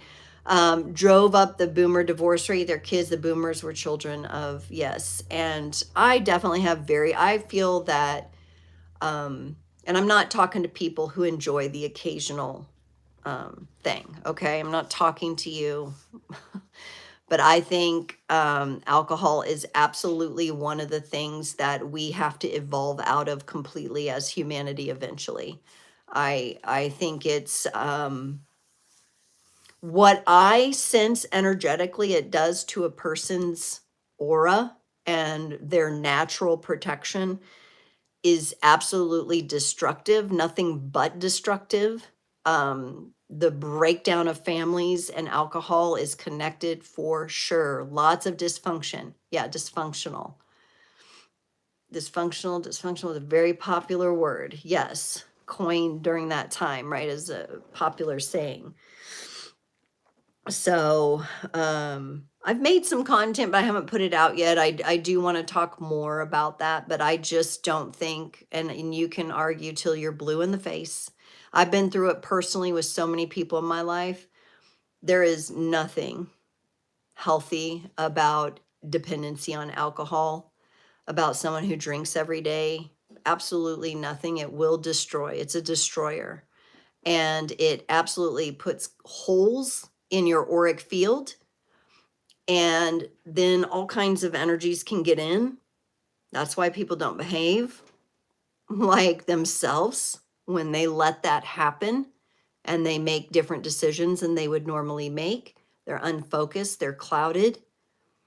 You know, I really don't have anything good to say about it, because I believe people can have fun and laughter without it. I mean, I really do. But it is so popularized and shoved down everyone's throats. But no, I've seen families completely dismantled by this, and it is massive dysfunction. And it takes a heck of a lot of healing and lifetimes to heal. It is not a path that I suggest anyone go down. And if you are on that path, that you seek help for that. And if you're related to someone or close to someone, that you seek support and help for that, because there's also that enabling tendency in the people that do not have the addiction to put up and excuse and do all those things consciously, subconsciously. It's a big deal. It's a big deal. On the feminine energies for Gen X, before I get too down in the dumps with all of that, recognition, being proud of oneself, giving oneself credit for all of the hard work that has been put into one's journey of healing. And this is really what came up during the tarot and tea that I most recently did. It was like, oh my gosh, like, y'all have done an amazing job with your healing. Can we just take a moment here and just let that be good enough and go ahead and integrate that? And you could see here, she's like looking in the mirror and smiling at herself and holding herself in a pleasant pose here. Like, I am proud of you. Look what you have done. Oh my gosh. Let's recognize that, right? That's that energy that comes in that says, you know, without getting too airy-fairy, I'm going to look at those blessings. I'm going to look at the gratitude that is embedded in my life. And I'm going to begin to focus on that and let it rise and let it grow stronger and bigger. Yes, and Gen X is very proud. And we don't even need to say we're proud. We just are. It's kind of just like we simply do not care. Have you seen that lady that's like Milani? Just Milani? She's funny. She does little things about like menopausal women, and she's like, we simply do not care. You know, if we leave our bra hanging on the door, you know, if we said we would do this 7 days ago, it's just really, she uses a lot of humor, right? So yeah, Gen X is more unapologetic, and I love being a part of the generation. And I think there's something gifted in each generation. And I think that people come into the different generations for certain and particular lessons of their own as an individual. So whatever generation you're born in, it's no better or worse than another. It might seem that way. You may perceive it that way. But from a higher perspective, it's absolutely an opportunity. Yeah. Yeah. Pride in a positive way, not in a tacky way, right? Let's get to those millennials. Okay, so now, you know, some of us are, you know, graduating in Gen Y. I graduated in 93. We've got 1981 to 1996. Those that are graduating at the millennium, you might remember like everything was going to shut down and change. That Y2K, the internet. Ooh la la. How interesting. Okay. Very interesting. I'm seeing some echoes now in Gen Y, maybe some things that once were lessons now are gifts. This is interesting how this is progressing. or maybe similar lessons between grandparents and grandchildren. So for those of you with kids, thinking about your parents' relationship to your children as well, begin thinking about that in Gen Y, Gen Z, and Gen Alpha. Starting off with the theme, the Ace of Swords. This is, you guys hear Blaze? Somebody's here or there, and he's definitely worked up. But this, I love this Ace of Swords card with the beautiful peace dove flying in the background. This is the sword of truth. This is the integration of truth. This is being able to think for oneself, to have new beginnings. So these millennials, these 1981 to 1996, some of you may be cuspers there, on the cusp or close to that. We're doing things differently. We have a new way that we're thinking. We have a new way that we're communicating. We have a new way that we're interacting. And Gen Y, or the millennials, are meant to step into that and bring that kind of energy to the planet. And I'm really feeling this also cross-culturally, meaning that there's more dialogue going on. There's more interactions going on. This is, do you remember that they did that "We Are the World, we are the children, we are the ones that make a brighter day," right? I'm feeling like that kind of connection where we go a little less local and more global, right? We had all those fantastic themed movies that were happening in the 80s. You know, of course, we had from Gen X to Gen Y, we had Star Wars coming on the scene. We had The Neverending Story. We had the Goonies. We had all those fun, and you guys can list them because Gen Xers love to talk about all the movies and the cartoons that we watched when we were kids, you know, and we're like, oh, we wish we still had all that, you know, and like, I love going back and watching those movies. There were so many good ones, the music of the times, you know, it just, Gen X going into Gen Y, right here in those early years, just a lot of new ways of communicating, thinking, a fresh, peaceful new start. Look here, we have chains, like break the chains. I'm getting that Stevie Nicks song, never break the chain, right? So yeah, just some really beautiful energy coming forth from our millennials. And then the lesson for the millennials is very similar to the boomers, wasn't it? The boomers got the fool in the lesson, but this time for the millennials, it has to do with this new way. So this is them learning how to step up. And this is where I say the encouragement coming from grandparents to grandchildren. Some of you may be millennials, so it's your relationship to grandma and grandpa here. All right. Maybe some of you were even raised by your grandparents and they encouraged you to do something a new way. And with this fresh theme coming in with the Ace of Swords, that your mind can actually grasp onto it, right? Whereas for the boomers, I feel like it was more of a challenge based on who they were raised by. So this is a continuation of that energy of let's use our magic, let's just go for it. You know, we'll figure it out as we go. We're gonna get into this. We're here and we're gonna get into this and we're gonna do it, right? We're gonna have fun doing it. It's gonna be whimsical, it's gonna be fun. We're gonna reclaim our innocence, you know. What's that Rush song? We are young, wandering the face of the earth, wondering what our dreams might be worth. That's kind of coming up, you know, and I know there's a lot of blending in X and Y here that I'm feeling. So if I go back to an older Rush song, it's that carried forward kind of energy. So they are late boomers kids or kids of boomers who have waited to have kids. Yes, very possibly. That could be the connection there. Yeah.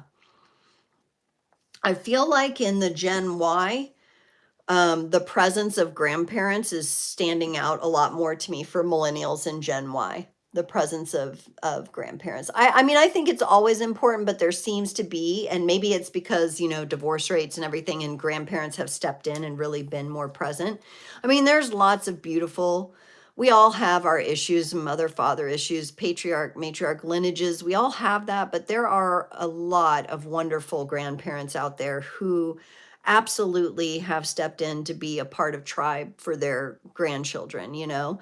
And some of them even you might say like they didn't do good job with their kids, but with their grandkids they're doing awesome, right? Because they had lessons to learn. That's why. So it can be, you know, maybe a bit of a bridge here that we're looking at. I know that doesn't extend to every family case, but this can be definitely a mirror or something that's being carried forward.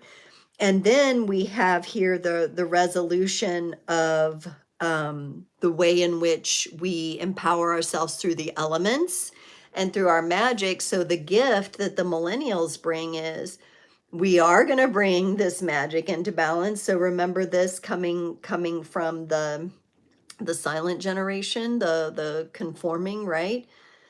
A lot of Gen X have Gen Alpha kids. Yes, I do. I waited a while to have kids. So I have Gen Alpha kids, right? But also like Jason, he's millennial with Gen Z kids. So, I mean, there's a lot of different, and he's 5 years younger than me. So there's a lot of overlap here with the ages and the energies. But what I get for the millennials here is offering up this magic in a new and balanced way. And it all starts with this new way of thinking about things. So maybe it has to do with the computer technology and them being able to find out more information, get information at the tip of their fingers, things like that. But being able to integrate that information and then move forward with it. Very interesting. Okay.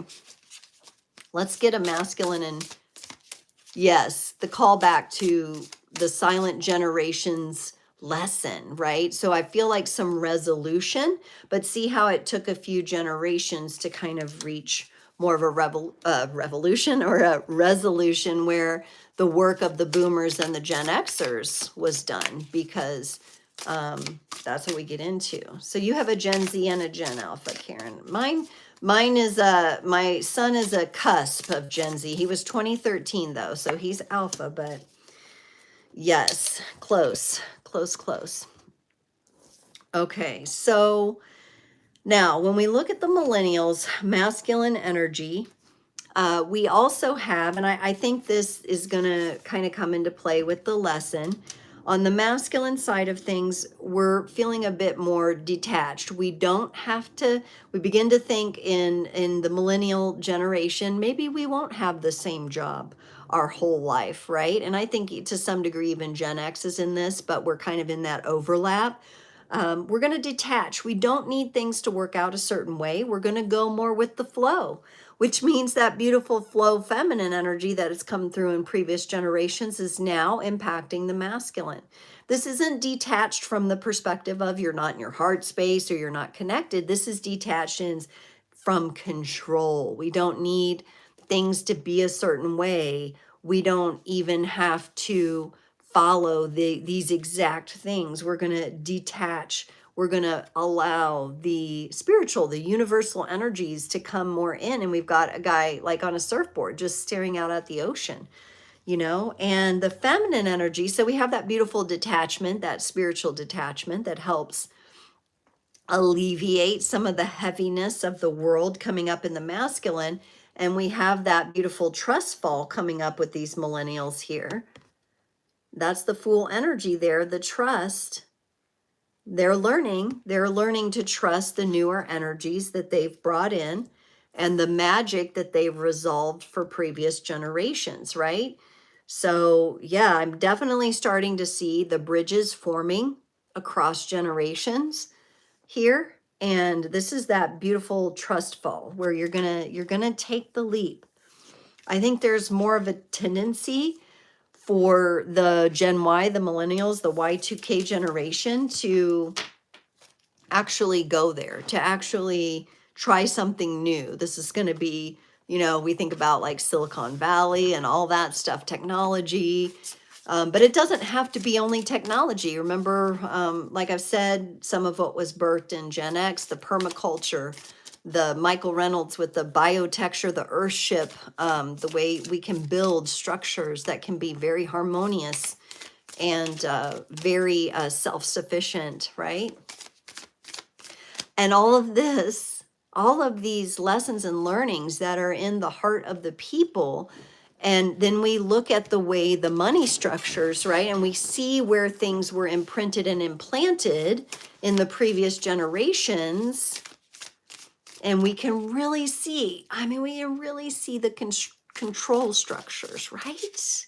I mean, I'm still baffled how people don't see how it's all orchestrated.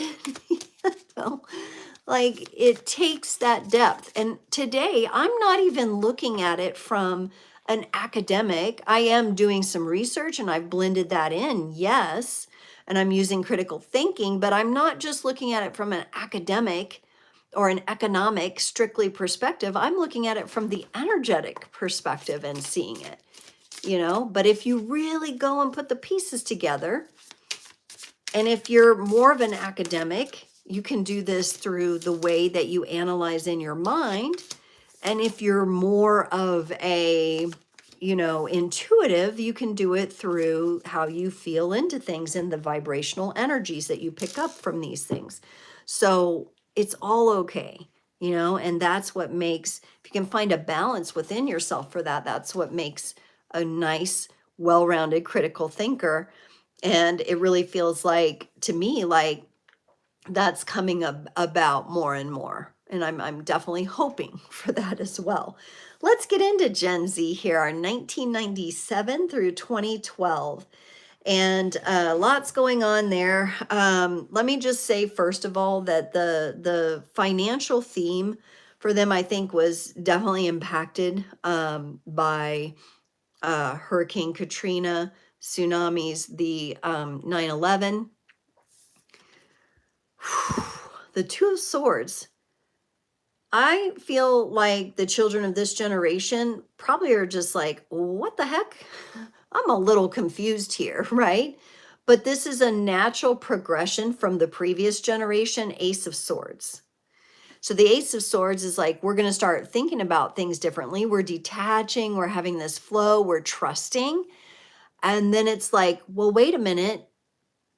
What's going on here? I'm feeling these energies, but this is confusing to me. So our Gen Z then is, you know, at school or wherever they might be in 2001 in the classroom at 9 whatever in the morning, whatever time it was. And then we're hearing like, oh my gosh, you know, the towers have been hit, right? And yet this Gen Z is thinking, hey, and of course the Gen X who doesn't like to go and conform anyway, and the millennials who have healed some of the past energies are all going, now wait a minute, things aren't adding up here, you know. And this is where I think that they're still trying to use things like conspiracy theory as bad words and things like that, right? Or they call you conspiracy theorist if you critically think and you bring up some facts about things. And so I don't know that that had the impact that it would have. I mean, imagine the impact of something like 9/11 happening during the silent generation when everybody was conforming. Imagine how different that would be. At least now in Gen Z, the young ones are like, wait a minute, I'm confused. I'm confused about this. This doesn't make sense. I feel like I'm being blinded by something. These are the generation to me that begins to sniff things out. Like sniff it, doesn't smell good. Something smells bad here. That doesn't make any sense. You know, I'm coming in with different energies now. So, you know, and yes, there's the tendency to begin to confuse. We have, you know, Karen, you mentioned the needlecraft earlier, that being impacted, the biology depends who you are and how you choose to live right here. But Definitely some themes of confusion coming up in this generation here, beginning to be confused. It really depends, of course, on the parents, the upbringing, and how much a child is taught to critically think, because the school systems teach you what to think, not how to think. Okay, they teach you what to think, and it's all just about regurgitation and memorization, right? And then, yep, Karen, you're bringing up another point. Millennials, very college educated, more so even than Gen X. It was part of the millennial generation pipeline from psychiatric drugs to college. Yeah, right? So we've got some blindness, some cloudiness going on here. Again, we're looking at the energies of the inversions that are being thrust on the people. And unfortunately, these inversions sometimes work really well. They just do, right? Because remember, we're looking at seeds that were planted a while ago too, right? So there's still going to be things that are worked out. Now, Gen Z has the lesson of confronting this, confronting it, stepping forward, allowing there to be a little tension, right? With the Five of Wands.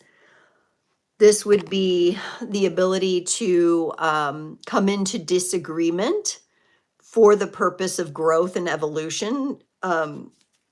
This can feel like a pretty conflicted energy though. And I'm feeling like this generation, like, oh my gosh. And I have so much coming up, because I wouldn't be surprised if Gen Z gets renamed at some point, something more profound, because I feel like they are the ones that are really confronting things that maybe other generations failed to confront, right? The lesson for the millennials was the Fool card, which was a callback to, I believe, the boomers, wasn't it? The boomers and the millennials had the same lesson card, I believe, unless I'm mixing them up. I'm trying to stay focused here, but I get so far into the energy. Detached was also came up in the masculine energies for millennials. That's right. Five of Wands, though, here in Gen Z, the ability to confront, the ability to be comfortable with tension is a lesson here. The ability to see how different angles are playing out. I'm also getting quite a bit of strength and intelligence for Gen Z. I don't know why, but like, you know, like that, because there's questioning and confusion, but also intellectual pursuit. Maybe this has to do with that, the shift from following the traditional school paths into, you know, I can pretty much learn anything I want to. I don't have to go to college. I can figure out how to make a living a different way. I can be an entrepreneur. I can, you know, there's this opening is what I feel, and that their lesson is to fear not going into this tension, to actually let the tension grow us. And that's a theme of the generation. Like I said, I think we're going to look back and remember, leading up to 2012, y'all remember 2012 was supposed to be when everything shifted, and it was a big spiritual thing in the spiritual community and everything, right? And wow, like we all remember, that's when Kimberly and I met in 2012, when I met her in person, when we found each other and crossed paths again after who knows how many lives, right? And it just feels like a very powerful time. And I do feel we're going to look back, and I'm not even sure what I would rename this generation yet, but they have a beautiful gift of that they're offering forward. And I think it's a healing. I think there's masculine energies. I think there's father, grandfather, patriarch energies coming in here again, with the emperor. So it's a new way to lead it. I feel very scholarly when I'm looking at him holding the scrolls here, but this is scholarly wisdom, not necessarily in the narrative confines of like the universities of today. This is innate scholarly wisdom. I do feel a lot of intelligence, and maybe it has to do with the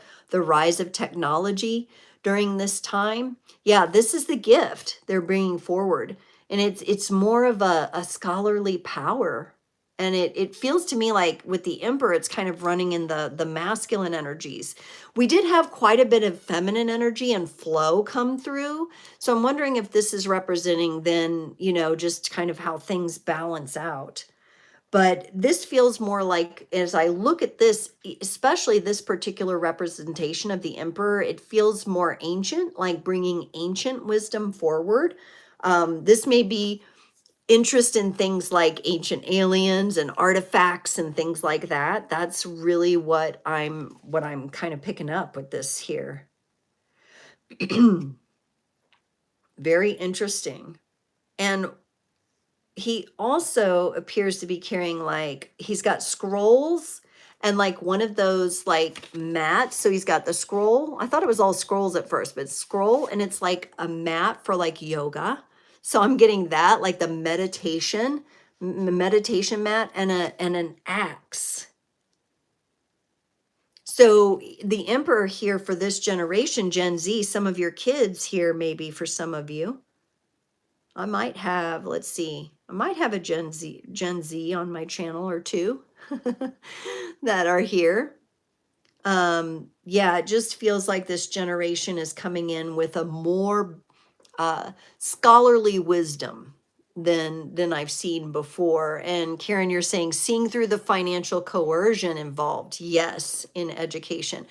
And that's a theme that runs throughout everything, because why are these things done? For resources and for money. The wars, resources, and money and profit. Have you all ever seen those little Ferengi on the Star Trek? All right, like that helps me lighten when I get a little too bogged down, because their whole Ferengi, like these little aliens, their society is built on like greed and profit. But then they're so like overt about it, okay? And they're always quoting these like I don't know, they have this like code that they go by, and it's just so terribly greedy and disgusting. But they're in there's these like nasty aliens, like creepy looking aliens that you can't even take seriously. So they're kind of funny too. And some of them actually do have a heart, and they have to work through, how they were raised, and decide if they want to do the right thing or the thing that's going to make them profit, right? And I think there are portions of humanity that are going through that. Yeah, the masculine energies feel pretty powerful coming up in Gen Z as well. That doesn't mean that the feminine energies aren't important. Maybe they're just more integrated for this particular group. And more of the masculine. Oh, yes. Here we go. Masculine doesn't have it super easy, though. Let's get a feminine card for our Gen Zers. This Gen Y.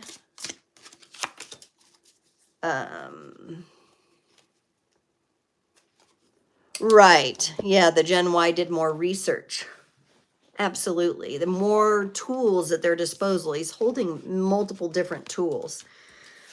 And research can be done energetically as well, right? Of course, there's the things we look up and we filter through the context of our mind, but we also filter through the context of our intuition and our instincts as well. So we'll always hold space for that at Creators on the Crest as well. We hold space for all of those portals of receptivity. The masculine energy for Gen Z, a little bit overload. It kind of reminds me of this, like, this is one of those lessons of like, it's different in different countries. Like there's certain parts of the world where they get a lot of time off, but I'm thinking of like here in the States where they're working like 50, 60, 70 hours a week and just like breaking their back and like the corporate ladder. Like, this isn't the way to do it. What? This is not, and just the constant, like, get everything done yesterday. This is like that corporate world overload, I think, really kind of bloomed and really impacted, like, everybody needs to work and work this way. And to Karen's point about the educational system, that's how it was like meant to crank out corporate employees, right? Many people did not do the research. True. Isn't that amazing? It's at the tip of your fingers. And you can just go to the old-fashioned library too and look stuff up, right? Like, you can do all kinds of stuff, but it's at the tip of your fingers as well. And most people just did it. Right. REM, they did. Yep. Me too. Members of my family, all kinds of people that I was even what I would say close to. You know, it was a very awakening time. And I think we'll get more into it in Gen Alpha here. I think it's going to come out even more. But right now I'm looking at like these corporate energies, but the feminine energy comes in too. A nice balance with this is that spirituality of let's and this is also going to be your new age movement, y'all. Your new age movement where we, you know, the energies might have had a tendency to get too airy fairy up in the clouds, good vibes all the time, right? But it wasn't real. So we're looking also into the feminine energies navigating that dynamic. Okay, navigating that dynamic and how tricky this is, right? And it goes to the rainbow kids. Yeah. Yeah, I didn't even talk about indigo and all that stuff. Didn't get into all that. But, you know, all these things factor. We could go on and on. That's why this live has already been, what have I been on, like 3 hours? How have I been on 3? It doesn't feel like that, but I have. So our Gen Z is, you know, bringing in the feminine energies of spirituality. I feel like the New Age movement has kind of lost its razzle dazzle and fizzle. That's where all the twin flame deceptions, the ascension deceptions, all this stuff came in because the generations have been set up to question it. It's a different matter if they'll do the work or not, like REM suggested, right? Will they actually do the work? Pardon me. But this generation has the ability to experience and maybe even see through some of that new age deception. I mean, as a Gen Xer, I'm pretty proud that I, you know, kind of went against things. And what was brilliant about the new age cage, the new cage, I like to call it, movement, is that it took everybody that was tired of conforming in the traditional, maybe even religious ways, and it captured them in this new container of like, we're going to repurpose this same old thing, but we're going to make it sound a lot better. It's going to be a lot more palpable to you. It's all love and light. Oh, let's all feel good again. And it totally, you know, didn't really until more recent years did people begin embodying and embracing the shadow work more, right? So that came in with those feminine energies and in that generation Z. So that's coming up there too. 1997 to 2012 was our Gen Z. Oh, you meant indigo. Yeah, I mean, there's all kinds of words people use, and I haven't even gone that deep into, you know, there's first wave indigos, second wave, you know, there's all these different crystalline and this and that. Again, like some of that, like, I don't even feel like I need to dive too deep into. I'd rather kind of read the more pure energies without those definitions, I guess. I understand why those definitions came about, but I kind of like to look into the energies. Right. So, right, REM, because the new age did bring in some of the positivity, right? Because it's not healthy to just swirl in the negativity and the depression and the darkness all the time. And how we can confront what's really going on in the world, the effects field and the negative things that are happening, while also knowing that we didn't come here to suffer in that way. We came here to create a new reality that's in a balanced state that accepts the organic light and the organic dark. Yes, the Gnostic stuff does turn very dark and depressing quickly. It does. The nihilistic energies, right?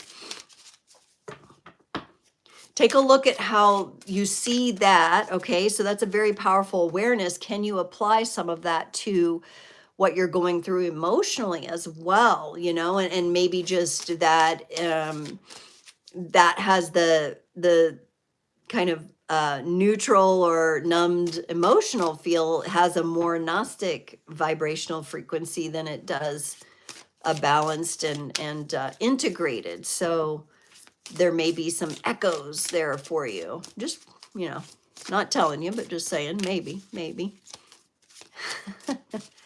All right. There's a polar opposite to the new age that goes heavily into the soul trap theory. And that's just, yeah. I've been up and down those roads too, into, this is just all one big delusion and blah, blah, blah, and, all of that. And it takes people away from nature. We haven't even talked about the movement away from nature, which is probably a very important underlying current in all these generations as industry and technology has persisted. Right? So there's that as well running as an undercurrent.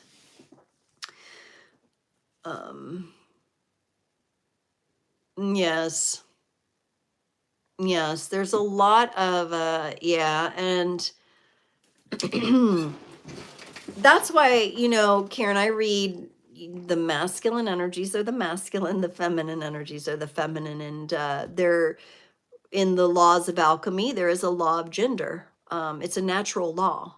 And so all of the coercion and the confusion in the sexual arena and the identity and the perpetuating this on children and um, I would really love to live in a world where people are able to come to peace and acceptance with the body that they're born in. And I'm not here to tell adults what to do on their own time with other adults. I don't want to interfere with anybody's free will to make their own decisions there and to live in that freedom appropriately with other adults. But I do get very, very upset when I see children being brought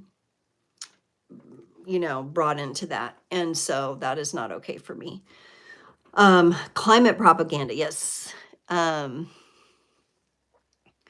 Yeah, because we're coming in now to Gen Alpha 2013 through 2025. We have the Snowden stuff. We have that should have, opened some eyes, or maybe that's orchestrated. I don't know, but it's kind of like as an intuitive, you're always kind of like, I'm never surprised about certain things. I don't know do you guys have that where like things come up in the collective and you're like, yeah, I already knew that. Like, and I'm not gloating. I just like, I'm not surprised. Like I could feel the vibrational energy frequencies there. Right. And, so yeah, I don't know. It's just a lot. And then these movements, right? These movements, there's natural movements and then there's these movements that are purposefully meant to carry people into inversions. And I think you're speaking into some of those as well. So 2013 to 2025, Gen Alpha, let's see, are they Alpha? Like, what's it going to be like for them? They have a theme of bringing in emotional balance here with the Ten of Cups. This is maybe this is ways of gaining help and support in the emotional field. Maybe this is sharing exchanging true emotions with others. They're going to have a little bit of challenge that they're going to have to burn through with this, with the technologies and the AI and everything that's going on. But can they find this harmony? So this generation is meant to be more emotionally stable. Whether they are right now or not is not the question. This is the theme that they're meant to face. So we're probably seeing both aspects of this. Some children who are really well adapted, while others are struggling in their emotional energies and may sink into depression or isolation right here with Gen Alpha. But the Ten of Cups is meant to bring one full circle. The 10 is a completion number. This could be working out some of the emotional energies in previous generations that are now clearing through Gen X to Gen Z as well. I got to get a sip of water here. My throat gets a little tickly, especially here at the end. Yes, this is my two kids as well. So, as parents, if you have Gen Alphas or, younger siblings that fall into this generation, it's an important thing to tend to their emotional needs and their emotional wholeness and helping and guiding them through that if you are so able to do that, holding space for emotional energies, for feelings, and also understanding and seeing through. This would be more of seeing through the emotional manipulation tactics out there. Okay, that kind of like bleeding heart that just saps some people in, especially the feminine energies. I'm getting kind of thwarted by that. The lesson for Gen Alpha is to stand in power with the Queen of Wands. So to find and stand in power. This also is giving me the entrepreneur spirit, but more coming from the being the queen, coming from the feminine energies. She has her little loyal dog looking up at her here, and she has lit the pillar. So this to me feels like a bit of a lighthouse kind of energy. And when one is this is kind of, honestly, even though this is wands, I'm getting kind of that Cancerian energy. Maybe it's the Jupiter and Cancer stuff.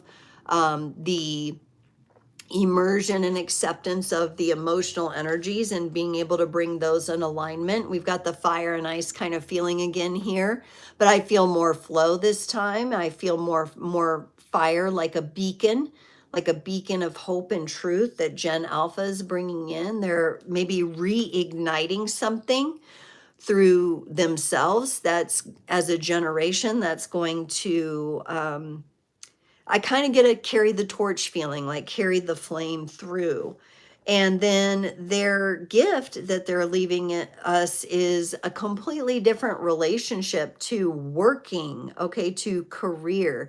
The Eight of Pentacles is all about work and career, but this one very specifically has us actually focused on our unique way of creating, how we put our signature on things, our unique signature, no matter what you're doing, whether you're doing something online or you're creating art. This generation is going to be embracing that and moving that energy forward. I think we're going to see the restructuring into a new level of abundance, because number 8 is an abundance here of creative potential and actually working toward that.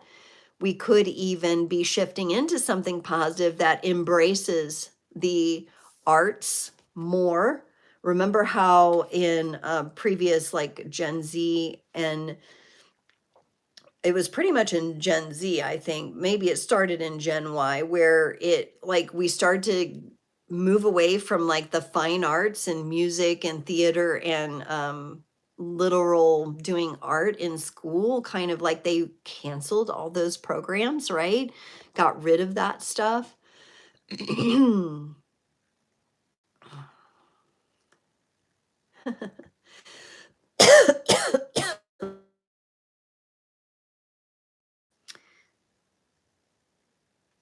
I'm reading some of your comments. I like the youngest was a king for his baby Halloween because he was a little tyrant king. That's cute. My son was a minion for his first Halloween. REM says, Earth school feels like 3D interpretation of life or trauma taken to spirit. We have school buildings here and children get lessons to take home and learn and then go back to school and prove it. Right. It's kind of that regurgitation cycle, where go home, memorize it, come back, repeat it. There's not a lot of room for creativity. But this Gen Alpha has a lot of promise in this. And I don't know if we're getting ready to switch generations again, because usually these last about 15, maybe to 20 some years. Right now, the range is 2013 to present. So we'll have to see how long this will get carried out. Very interesting that, some of these, we could also be looking at some of these Gen Alphas unmasking themselves with the Queen of Wands, literally unmasking, because we had the pandemic. And then while they were young, right, and seeing people, not seeing the full expression of the face, the Queen of Wands, yes, she's still hooded, but her face is showing as she likes. So we may see the unmasking of some of that. I also feel this generation has a lot to do with, you know, secrets being revealed on like the collective scale. So yeah, we've got the Eight of Pentacles here. You said making money from making YouTube videos about 6 to 7. 6 or 7. I mean, did I miss something, Karen? LOL, haha.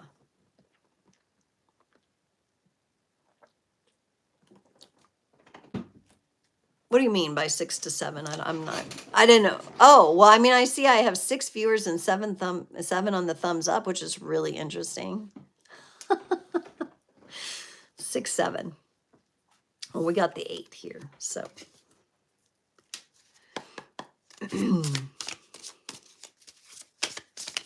All right, let's get masculine and feminine for this Gen Alpha. These are our babies right now, right?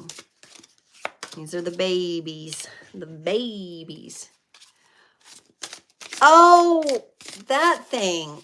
Yeah, my kids said that. You know, I'm so like, I do. Yeah, they told me that joke and I was like, that's not new. 6, 7 to 8 because 6 scared of 7 because 7, 8, 9 or something. Is that what you're talking about? Yeah, no, yeah. They saw that. My daughter saw that on some cheesy YouTube short or something. And I was like, what? That's like, that's nothing new, you know, like what? But like some kid said it in a certain way and it's like popular. I'm so confused about that. So, all right. So it looks like this generation 2 is going to face its share of challenges in the masculine energies here. Karma, paying off karmic debts owed from past lives in the present life. Now, I kind of find this might be a good thing for Gen Alpha. It might mean as we've gone through these different energies that some of this karma is finally being resolved. We're finally closing the books, right? The debt has been paid. We're closing the books. We're, excuse me, closing the cycle. And we can move forward with this. But on the feminine energies, ooh, she's feeling a little hopeless there. Now, I think this comes into play with the cost of living things that are going on right now with previous generations maybe not being able to inform the future generations because so much has changed. So what do you do if you don't go, you know, to college? What do you want to do? What's your passion? How do you make a living doing that in our society, right? And knowing that across the world there's different kinds of isms set up. So most of us are dealing with capitalism, but there are communism going on in different countries. And, you know, the feminine energies are maybe tapping into a little bit of that. And it is sad. It is a bit like melancholy here. And we're a little bit down in the dumps, maybe not feeling as, I'm going to get one more card from the feminine and ask if this can be expanded on. This could also be the energy connected to what is a woman, what it means to be a woman, and the aspects of women that are being toyed with, and I don't know what the word is, degraded?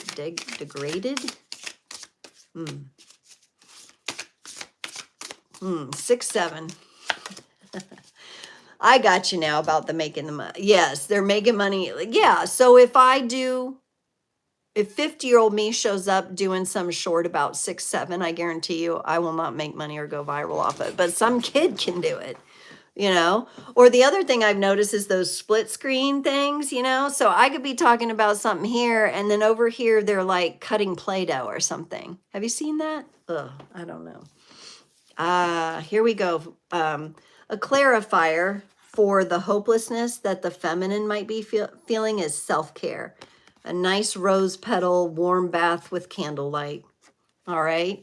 Maybe this has to do with our female Gen Alphas and how we might take some care to empower them, to teach them how they can really take care of themselves. This could be representative of children being raised by overworked mothers, right? Like overworked mothers who are just you know, constantly on the hamster wheel of raising children, which is a beautiful and dynamic thing, but also very extremely challenging, right? Yep. The inverted, perverted concepts about femininity and masculinity, instead of aligning with the natural principles and the natural form. Yeah. Yeah. Kids like slime, yes. That cloud slime or whatever is what my daughter likes. Yeah. You betcha, gamer. That's right. Slime. It was all Play-Doh when I was little, and that putty. Remember that silly putty? It was that. Now it's slime. They've come a long way with tactile creations. All right, so everyone, that concludes the tarot readings for today. I've gone for so long, I can't even believe it, but I loved being here and having these conversations.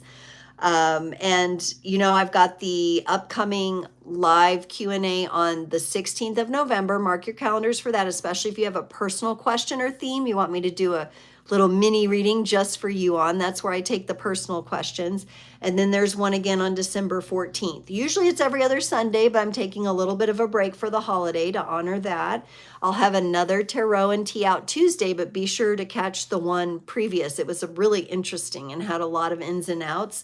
And I do psychic weather forecasts for that. So that's really exciting. You can kind of tune in and maybe give you some insight about what you might see when you go out and about in the world, right? Keep an eye out for shorts and community posts. Usually every Wednesday, I put up a poll that's kind of fun, like an midweek engagement poll, you know, just kind of tell me how things are going. Usually it connects back to the tarot and tea, and you can comment there and interact. And that's also a place when I'm not live for the community to kind of say hi to one another. Karen says, I won't let my kids have slime in my house. It took the finish off one of my wood tables. Oh, no. Yeah, I agree. Like the feel of the cloud slime, the gamer, is really good. I like it. But I make my daughter put down, I always have a tablecloth, and then I make her put down, like I have these plastic flat, like they're almost like for baking, but she has to put those down before she can use the slime, or she has to do it outside. That's kind of the rules. But yes, she used to have this slime called like unicorn poop, and it was like all purple and glittery, and some of that got on like a part of the carpet. I had to cut it all the way out. Like it got on there and then dried on there, and it would not. But yes, that will ruin the wood tables. Oh, moratorium. See, I have a moratorium on Legos. I'm done with Legos for life. I'm good. Mm-mm. No, thank you, Legos. Oh, I'm glad you got some good ideas. Yes, and it kind of helps to peer into what our kids might be dealing with and what we could look at there. Council of Elders, karmic board, promote karmic debt lie. Time is nonlinear, ripple effect determines things. Yes. And you know, that's a whole other thing. Because remember I mentioned to you Mel Brand, he does not believe in karma or that karmic debt. And that way you might relate to him on some of those things. I felt it more as like an energetic of like, we're closing that out. The books are closed. We're done with those patterns more necessarily than some sort of karmic debt lie. Council of Elders. I don't know who that is. Sounds like the Galactic Federation of Light or something like that. And I see time more as like we're on like in the time that the wheel that we kind of move with, or the spiral, I kind of consider it more like a spiral, and that we perceive time from where we're at on our journey in the spiral, but it's actually all connected, right? More of like a cone energetic that comes down and has us experience it through a spiral. And Legos are expensive. Yes, I stepped on way too many. They just everywhere. I mean, all those sets were bought with good intention, but when you're dealing with a little kid, they don't have the patience. Like I would sit down and and I would end up being the one to put them together because my kid's like, I'm off, you know, to do something else. Yes, yes. 6, 7. There's 6, 7 again. So on that note, y'all, I'm going to call it a day. I need to go nourish my voice and my throat a little bit, but much love to you all. I hope you have a very amazing rest of your Friday and a wonderful weekend. Stay tuned because I will be back